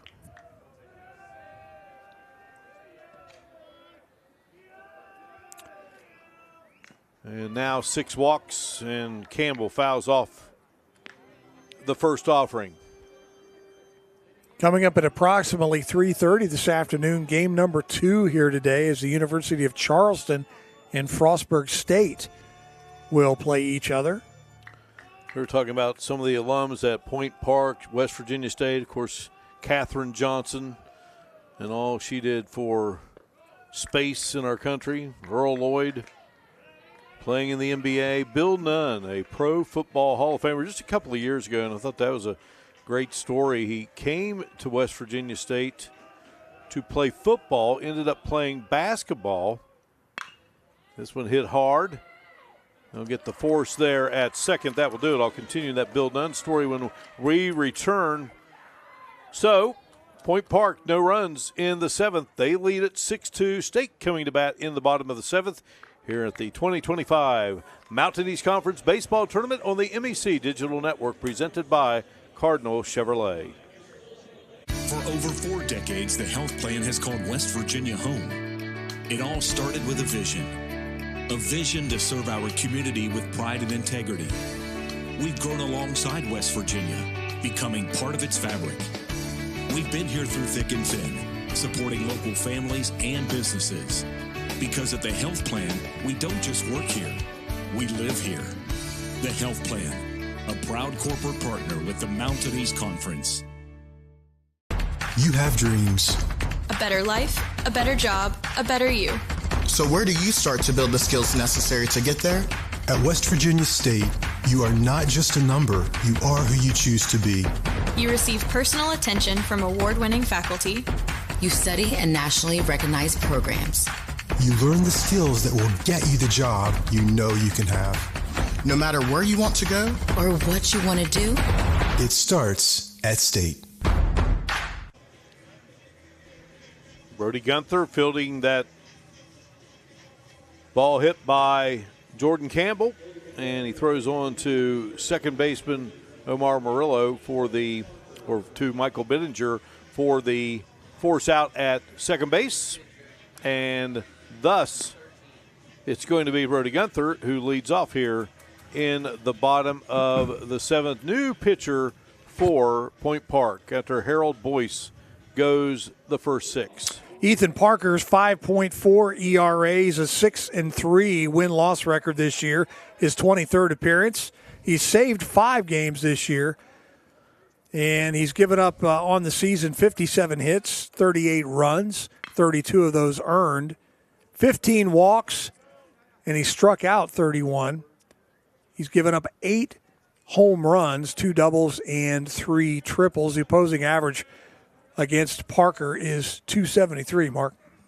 Out of Pittsburgh, went to Keystone Oaks High School, and for a third time in the game, Brian, Brody Gunther has singled.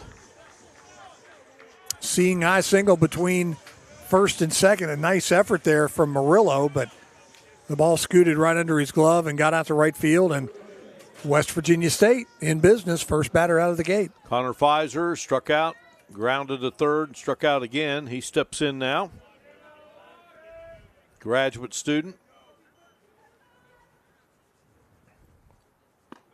Pitched by Parker.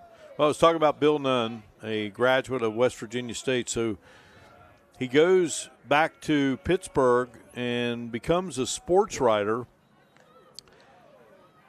and starts doing his own all-star teams. And the Steelers just really caught their attention, just, you know, how well-versed the guy was and just how much he knew. And they really started delving into the players in which he was honoring. And, you know, they took a lot of those guys, went out and checked them out. And they became some of the best Steelers around. And that led to him becoming a scout for the Steelers and ultimately led to his induction into the Pro Football Hall of Fame right there. It all got started. Again, he comes to State to be a football player, ends up being a basketball player, but then gets back into football after his college days as a sports writer. Pretty crazy. We had the honor of doing that story just a couple of years ago up there in Canton and talking with the folks there at the Hall of Fame. And if no one's ever been there, it's a quick trip up the interstate, and you'll be mesmerized for hours on end. Pfizer hits this one to the third baseman. Santana goes for the force and gets it. Well, it comes up hobbling a bit there. But they get Gunther at second. One away, so Pfizer hits into the fielder's choice. He's on board at first. Tyler Overitis grounded to short, singled in the fourth, and flies out to center in the fifth. Mark, here's the line on Harold Boyce. He went 6 innings, gave up 11 hits, 2 runs, both of them earned. He walked 1, struck out 3, gave up a couple of doubles, and pretty good outing. Threw 90 pitches, 57 of them for strikes. Overitis gets a piece of this one, but running and tracking it down is Trevor Jones for the second out.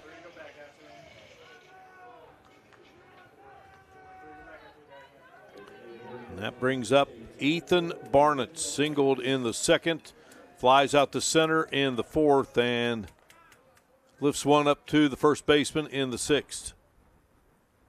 Nice job from Trevor Jones there, getting on his horse and chasing that one down deep in right field. Get a good look there at Trevor Jones. Young man from St. Petersburg, Florida, Northside Christian High School. Just a freshman.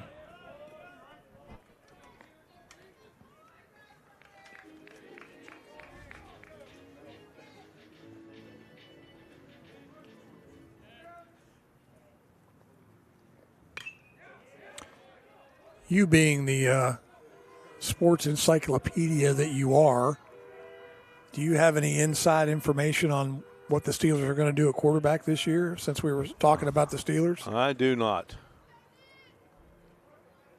I mean, the speculation now is Aaron Rodgers. Yeah, that's been the talk for a while now, and I'm sure there's a lot of things to sift through to make that happen. Well, now that Pickens has been traded to Dallas, called strike 3 right there. Now that Pickens has been traded to Dallas, they're talking about bringing Allen Lazard in, who's one of Rodgers' favorite receivers. We'll see. All right, we have played 7 here, 6-2 game between Point Park and West Virginia State. Right here on the MEC Digital Network, being presented by Cardinal Chevrolet.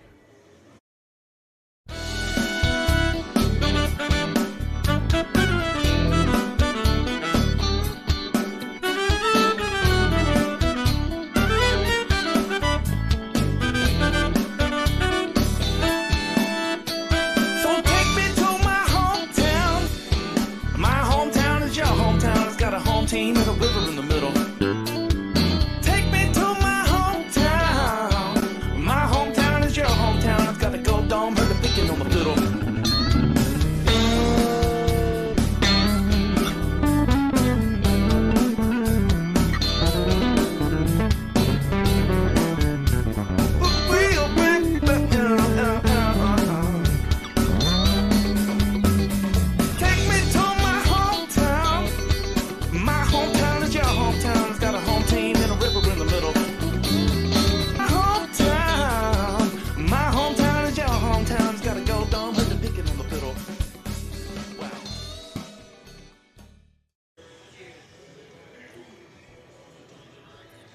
Well, we are into the 8th inning here. It will be the top of the order for Point Park out of Pittsburgh, leading it by a count of 6-2 over West Virginia State. Point Park 1-0 in tournament play. State 0-1, so State needing a win to stay alive. Omar Murillo singled in the first, flew out to center in the second. Part of a 5-4-3 double play in the third, struck out in the 5th. Fouls the first offering off from Aiden Hodges, who continues to work for the Yellow Jackets. Talking Steeler football before we went to the break, as we have a Pittsburgh-based team right here in this MEC tournament. First year for Point Park. And Mike Tomlin, wants to just regain the formula and bring the City of Champions another Super Bowl title. Never had a chance to see an NFL Films presentation. It's about the relationship Mike Tomlin had with the late Bill Stewart, the WVU coach. Bill Stewart gave Tomlin his first coaching job at VMI when he was the head coach there. And of course, it filters Blaine Stewart into the mix, and Karen Stewart and Blaine, Bill Stewart's only child. And it's before Blaine is out of high school, and kind of ends it with, I'm going to take care of that young man, and he held up his promise. Certainly has. Blaine Stewart went to JMU, swing and a miss, and Murillo is gone. 9 strikeouts now in the game for Hodges. And there's one away. So Blaine started at JMU, finished his football career here in Charleston for the University of Charleston, and then he went to work for Mike Tomlin with the Steelers and was with him for a long time, then joined the Mountaineer coaching staff under Neil Brown, and he was retained by Rich Rodriguez, but Now he's back in the NFL with the Tampa Bay Buccaneers. Stepping in is Christian Tavares, who was hit by a pitch 2 consecutive innings in the first and second, flew out to center in the fourth, and struck out in the 6th inning. But that NFL Films story, I mean, it'll bring tears to your eyes, the story of Bill Stewart and Mike Tomlin. Still can't believe he's gone. I saw him on a golf course. I was actually here in Charleston. It was at Berry Hills. We were playing the old Mountaineer Athletic Club tournament. WVU Classic. Yeah, and just saw him not long before he passed, and just such a cool dude, man. Just love that guy. Ball gets away.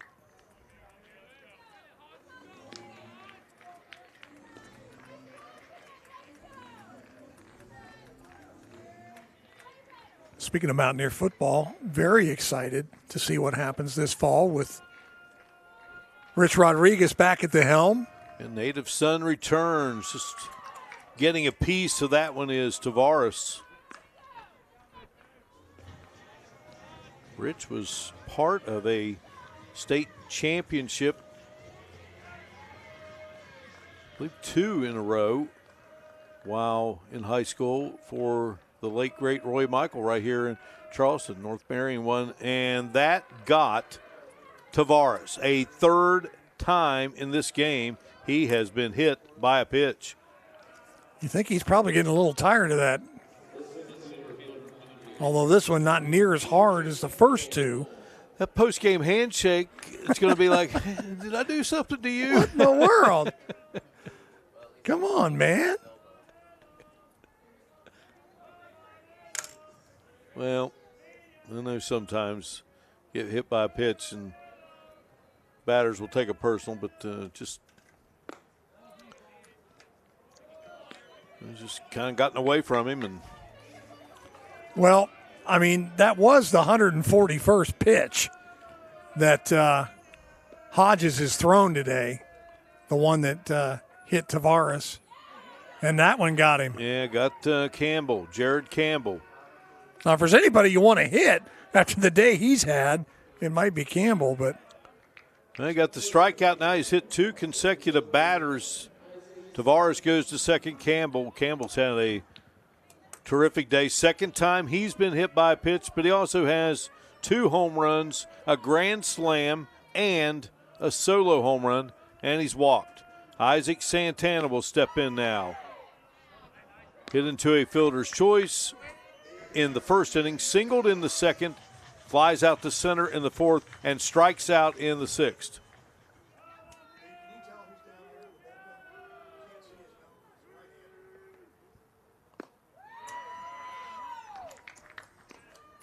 One and one, the count.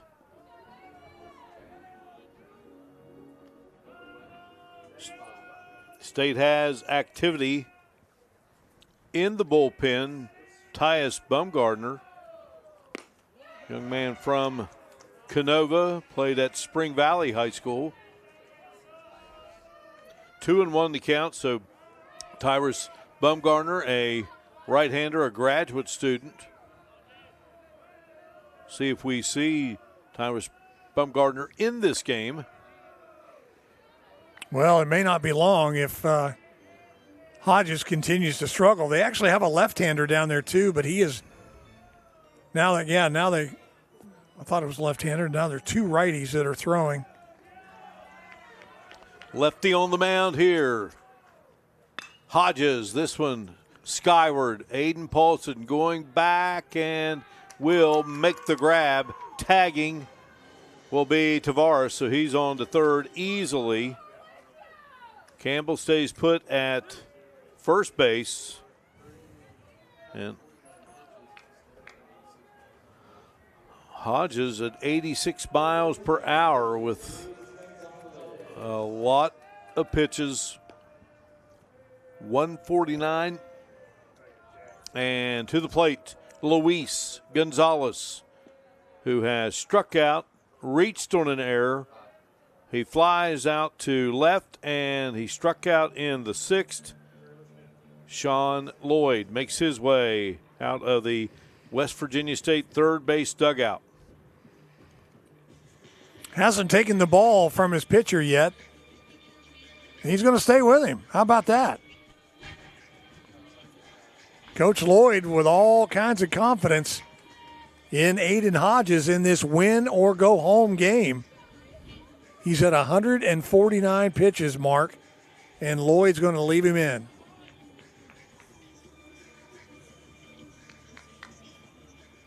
Well, again, 3 pitches he'd love to have back, Brian. Yeah. And speaking of Brian, Lingenfelter is the other guy throwing in the bullpen. Brian Lingenfelter for West Virginia State. So 2 right-handers. Luis Gonzalez up. He struck out. Again, reached on the air, struck out in the 6th. He's also flied out to left.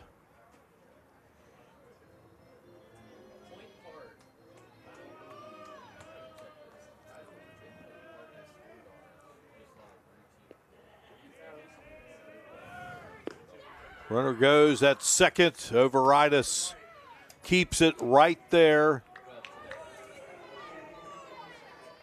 So on to second goes to Campbell. Interesting statistic that our producer just handed me.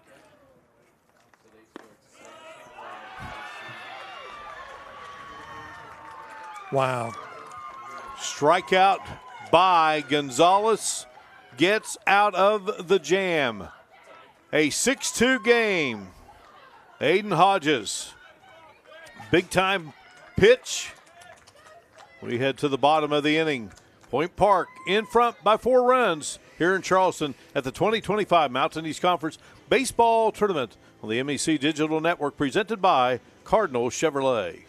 Attention all car buyers, it's deal time at the all-new Cardinal Chevrolet. Come see the team at Cardinal Chevrolet and let us show you what a great deal really looks like. No games, no gimmicks, just great prices on all the Chevys you love. If you want to save $1 on your next car or truck, come see us at Cardinal Chevrolet. Silverados, Equinox, Blazers, all recently reduced and ready for immediate delivery. Our best deals, your best time to buy. The all-new Cardinal Chevrolet. Exit 34 off I-64 in Hurricane, West Virginia. Together, let's drive. The people here are fantastic. My classmates rock. I haven't met anybody that I don't like here. It is definitely a very diverse university. My roommates from Sweden, Germany, Caribbean, so many places. The academics has been stellar as well. The professors are very nice here. Every single person within the classroom feels appreciated. The campus is absolutely beautiful. Everything's a close, easy walk. I will recommend this place to everyone. I feel so at home here.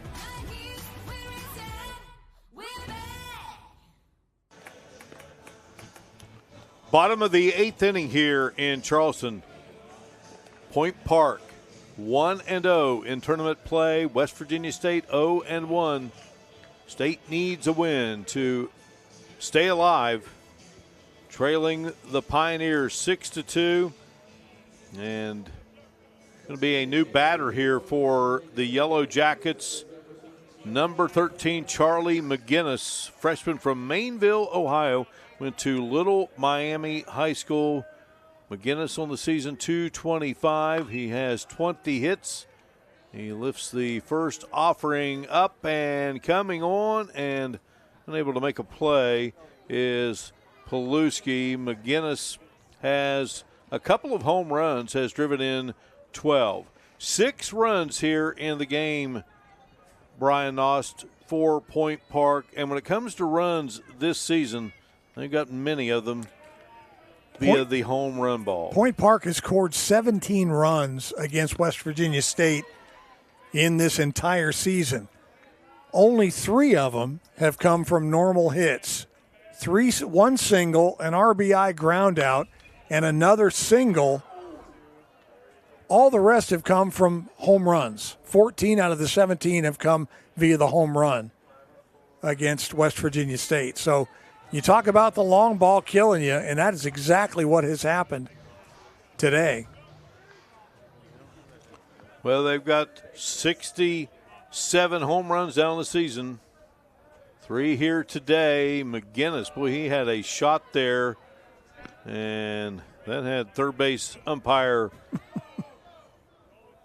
Greg Loesch going down.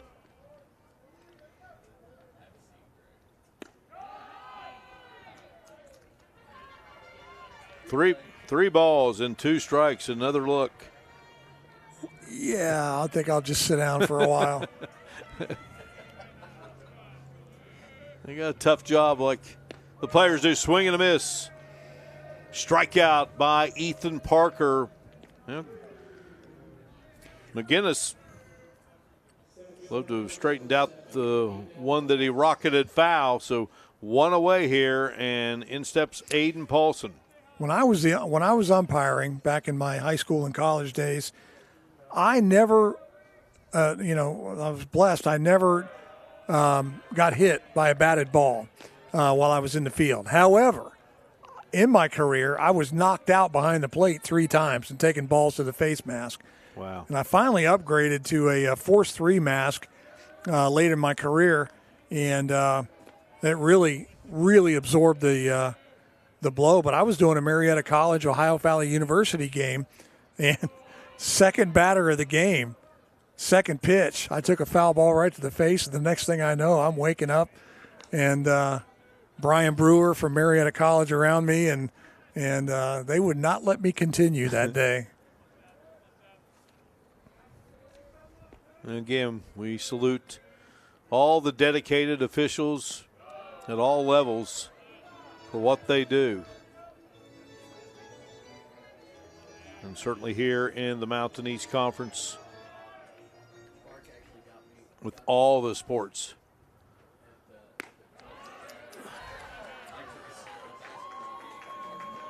Aiden Paulson will draw the walk. So Paulson, after popping up to second base, he's been on board. He's had 2 doubles, scored back in the 6th. That's second run for State. Now he walks, and that will bring Kyle Waters back up. Waters singled in the first, second, grounded out at short in the 4th, and walked in the 6th. You know, our producer, Brian Shepard, who's also man of many talents. Just ask him, he'll tell you. Sports Information Director at West Virginia State, and just, again, a great official, too. And I was doing a high school game one night, basketball game, and Brian slid almost across the floor. Well, great effort there. Leaping was Christian Tavares, but Waters with his third base hit of the day into left field. 2 are aboard here for State in the bottom of the 8th inning with 1 out. And could this be a rally that we have been waiting for from West Virginia State all afternoon when they've had opportunities?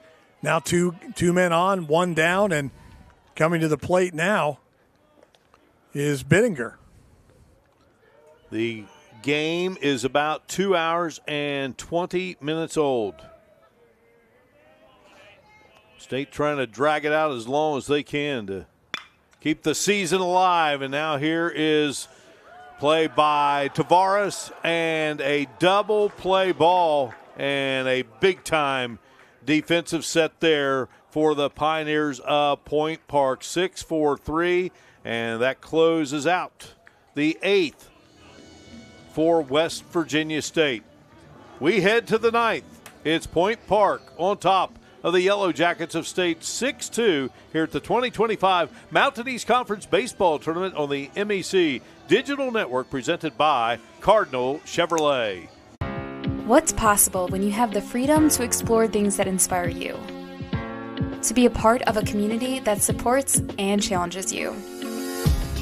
Where can you go to find the space and time to reach your goals? Who can you become when you're able to make connections in a place where you belong? Find out what's possible at Frostburg State University.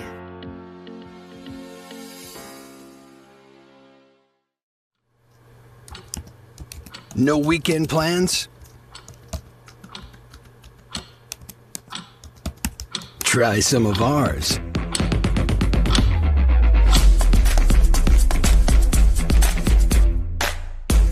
With a generous serving of historic sites, foodie eccentricities, and brewery diversions, the happiest hours start here. Mountaineer Country. Come, go wild.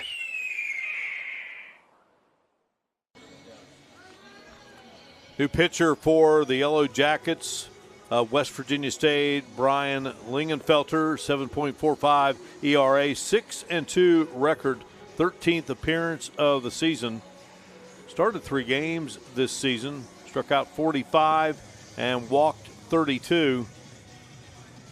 And also a defensive change, Carter Ruffner out of Richmond, Kentucky, went to Madison Central. He's out in left field now. And we had McGinnis batting for Spolrich, forgive me. And this young man on the hill for West Virginia State, a junior, went to Cabell Midland High School. And again, Ethan Spolrich is out of the lineup. Carter Ruffner is in that left field spot. Well, 9th inning here, Brian, and your Point Park. And you've got a 4-run lead. Certainly would love to have some insurance runs. West Virginia State trying to get out of this inning as quickly as possible and see if they can produce some magic in the bottom of the inning. Well, they've had the potential to do it several times this afternoon, Mark. We've talked about it, and unfortunately, missed opportunities have really cost the Yellow Jackets here this afternoon, and they're going to have to keep the damage minimal here in the top of the ninth, so they'll have a shot at it in the bottom. Trevor Jones leading it off. He struck out in the first. He was caught looking, went down swinging in the second. Home run in inning number 5, and then grounded out to short in the 7th.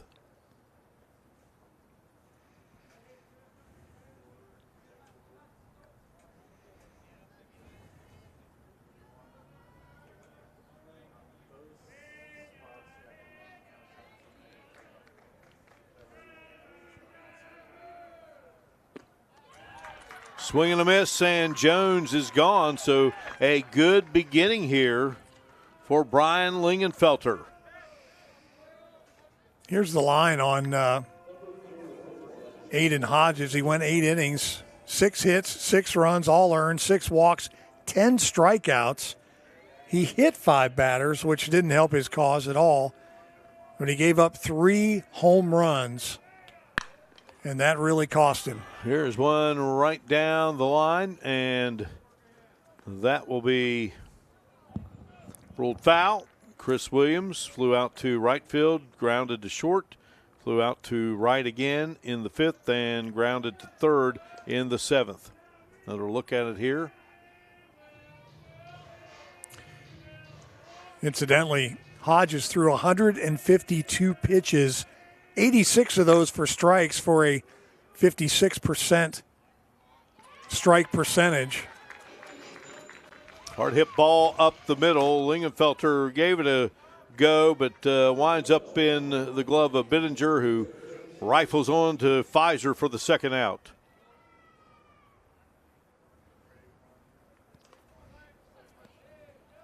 So Joseph Paluski will step in, the Point Park catcher. Walked in the 2nd, walked in the 3rd, singled in the 5th, and walked again in the 7th. And scored a run. He was on board when Jared Campbell had his towering grand slam that put Point Park in front, and they have been in the lead since. Paluski getting a chance to play in his hometown of Pittsburgh. One can bet, not for sure, that he's a Pirate fan. Although State's donning the Pirate colors. Yeah, they are. Kind of gold, black uniforms with gold outline numbers. 3 balls and 1 strike. Lingenfelter fires. This one hit hard and coming on, and that's going to drop out there in left center. And Paluski will have his second base hit of the day. A That's going to be a double mark and an error on the center fielder, Paulson, because he lost the handle on it. We'll see it again here on the replay in just a second. But a gap shot that Paulson got to, it was going to be an easy stand-up double.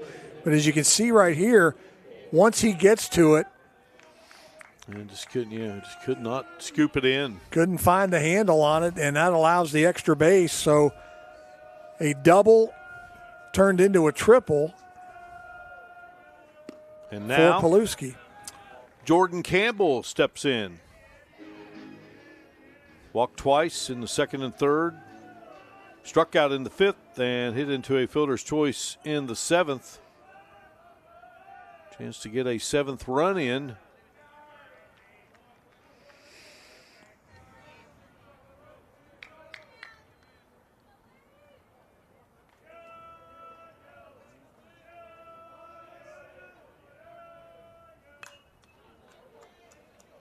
Two and one now the count.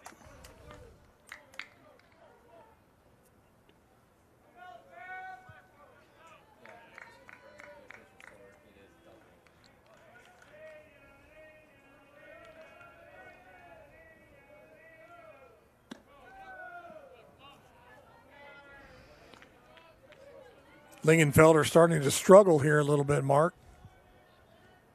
3-1 on Jordan Campbell. He retired the first two he faced with a strikeout and a ground out, and gives up the double.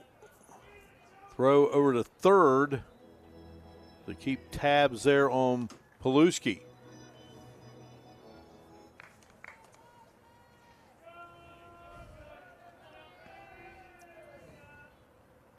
This one lifted skyward, going back, and that one off the wall. Jordan Campbell with a double, back-to-back doubles, and now a 7-2 Point Park advantage here in the top of the ninth inning. And, Mark, the only thing keeping that in the ballpark was just an ever so slight breeze blowing in from I-64, and that's the only thing that kept this from being a 8-2 ball game. Point Park with 3 home runs in the game, 2 off the bat of Jared Campbell, 1 a grand slam, 1 a solo shot.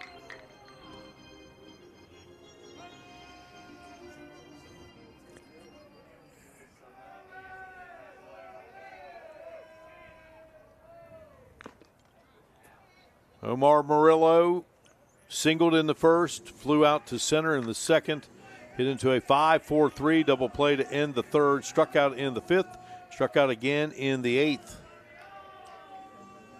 And we've had some great defensive plays in this tournament. He certainly had one earlier in the game when State was at bat.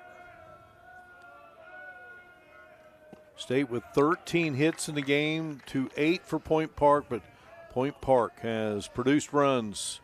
And again, they've had 3 long balls in the game. They've left 11 on base in the game. State has left 12.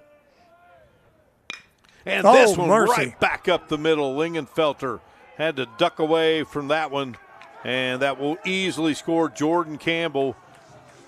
And that makes it an 8-2 game here in the bottom of the ninth inning. My goodness. Lingenfelter saw his life flash before his eyes as that one was right at him. Check it out. Man. Lucky there. Christian Tavares steps in now. Fouls one off. Christian Tavares, senior. Out of Long Beach, California, Wilson High School. Orlando Leon in the bullpen for the Pioneers, possibly getting ready to come in and pitch the bottom of the ninth inning.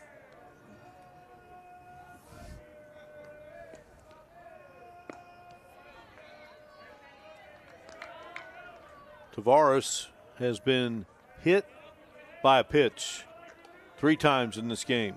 Flew out to center, struck out the other 2 times. 1-2 pitch, swing and a miss. And that will do it. But more damage done by Point Park.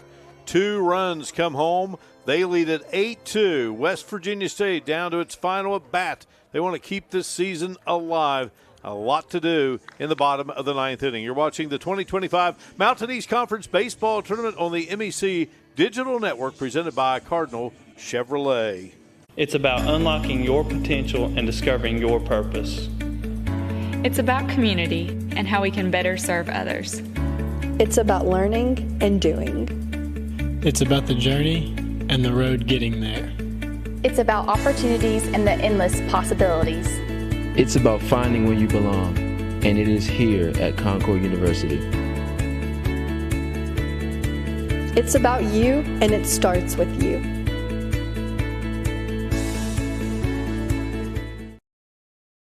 In NCAA Division II, community engagement is an initiative at all 25 national championships because student athletes want to give back while competing for a national title. Over the course of the year, Division II student athletes have an opportunity to leave a lasting impression in local communities throughout the country. Whether Division II student athletes are volunteering at hospitals, schools, after-school care programs, foster homes, or retirement villages, they make a difference in the lives of others. In Division II, we rise to the opportunity and make community engagement ours. Bottom of the 9th inning we go, and West Virginia State trails Point Park 8-2. It's an elimination game for State. The great career of Nathan Paulson on the line here, and all MEC performer steps in, fouls off the first offering. New pitcher in the game, Brian, for this Point Park team in Orlando Leon. 3.45 earned run average. He's 4-0 on the year. This is his 10th appearance. He's had 4 saves. He's pitched 31 in a third innings. He's given up 26 hits, 13 runs, 12 of them earned. He's walked 9 and given up no home runs, Mark. Well, Paulson quickly retired. And that brings up Brody Gunther. Gunther singled an RBI in the first inning. Grounded out to first in the third, singled again in the 5th, and singled in the 7th. Again, West Virginia State, Mark, has been in this game all day long. If not for the 3 long balls, I mean, you say if, but if not for the 3 long balls, and if they can take advantage of runners left on base and in scoring position. Well, Gunther doing his job. In fact, doing it for the 3rd time in this game. State has left 12 on board. 4th hit of the game. So he had the single in the 1st, in the 5th, in the 7th, and now here in the 9th. And again, grounded out to first back in the 3rd inning. So 4 hits on the day for Brody Gunther. Connor Pfizer, the batter now. Pfizer has struck out twice, grounded out, and hit into a fielder's choice. Two balls and no strikes.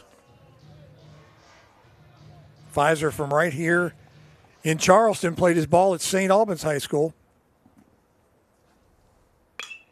This one hit to the second baseman. There's 1, and there is not going to be 2. So Murillo turns, gets the force at second of Gunther, but they could not get the 4-6-3 double play. Pfizer safe at first. And that brings up Tyler Overitis. 2 are gone here in the bottom of the 9th. Very close play there at first. Pinch runner for the Yellow Jackets will be Nate Bittinger, younger brother of the Yellow Jacket second baseman Michael Bittinger. They both hail from Wheeling Park High School. Overitis fouls off the first offering from Leon. Overitis grounded to short, singled in the 4th inning, and flies out to center in the 5th and right field in the 7th. West Virginia State taking a 1-0 lead in the bottom of the first. Point Park got 4 in the top of the 7th thanks to a grand slam by Jared Campbell. An uphill battle ever since for State as the count goes 2-1 to Overitis. And if you had any doubt as to why he was the MEC Player of the Year. In his performance against Concord, and then what he has put on display here today. And this team just with so much power. Would you say that gave him 17 home runs on the year? It came into today's game with 15, so he's at 17. 2-2 pitch. Ball gets away from Paluski, and motoring over to second will be Pfizer. And it's a full count to Tyler Overitis.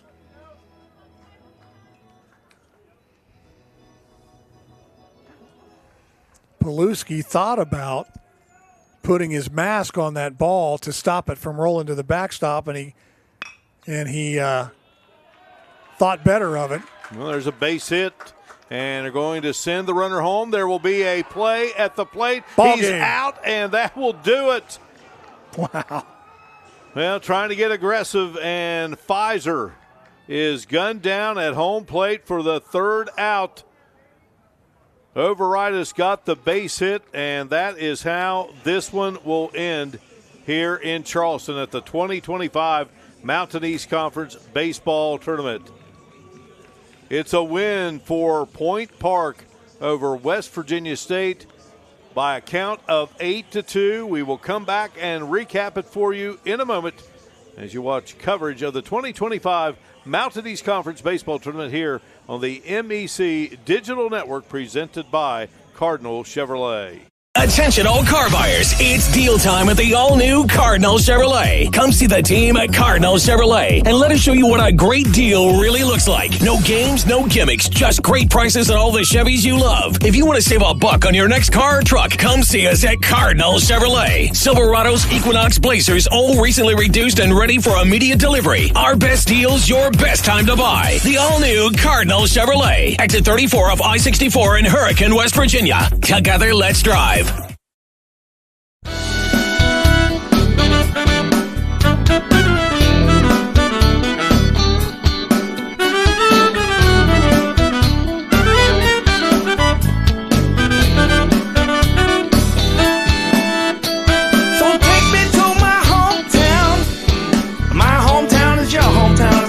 Team and a river in the middle. Take me to my hometown. My hometown is your hometown. It's got a gold dome, heard the picking on the fiddle.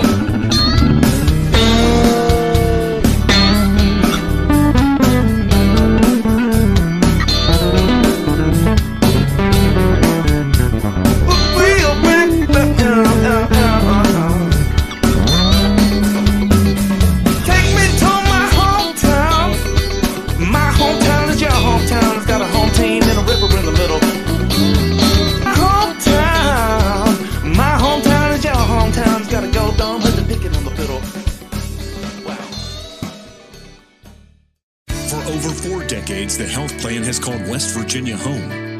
It all started with a vision to serve our community with pride and integrity. We've grown alongside West Virginia, becoming part of its fabric. We've been here through thick and thin, supporting local families and businesses. Because at the health plan, we don't just work here, we live here. The health plan, a proud corporate partner with the Mountain East Conference.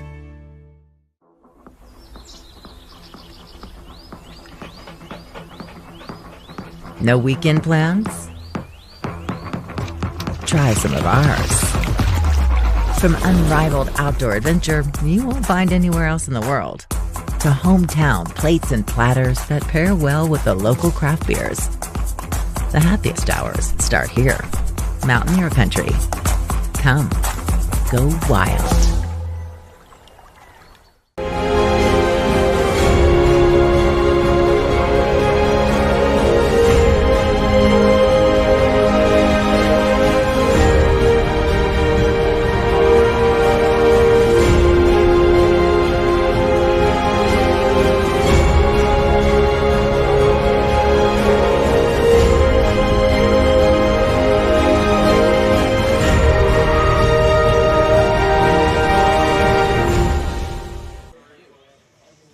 Back here at Go-Mart Ballpark in Charleston, Point Park wins it over West Virginia State by a final of 8-2, and this is how it ends, Brian Nost.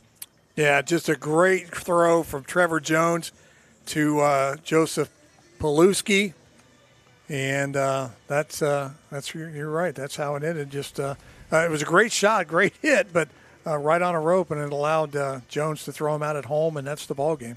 Now Point Park now picks up its 39th win and advancing here in the tournament, 39-13, and the season comes to a close for Sean Lloyd's West Virginia State Yellow Jackets at 27-23. Certainly a great job by our outstanding crew: Brian Shepard, Robbie Mounts, Jackie Donnell, Levi Barnhart, Cade Burgess, Parker Withrow, Butch Mounts, Chris Thomas, the SID at Point Park. Many thanks to him, and Brian Shepard, the SID at West Virginia State. So Point Park advances out in the bracket, and they'll stay with a main bracket now here, and they will get the winner of the Charleston-Frostburg game that's coming up.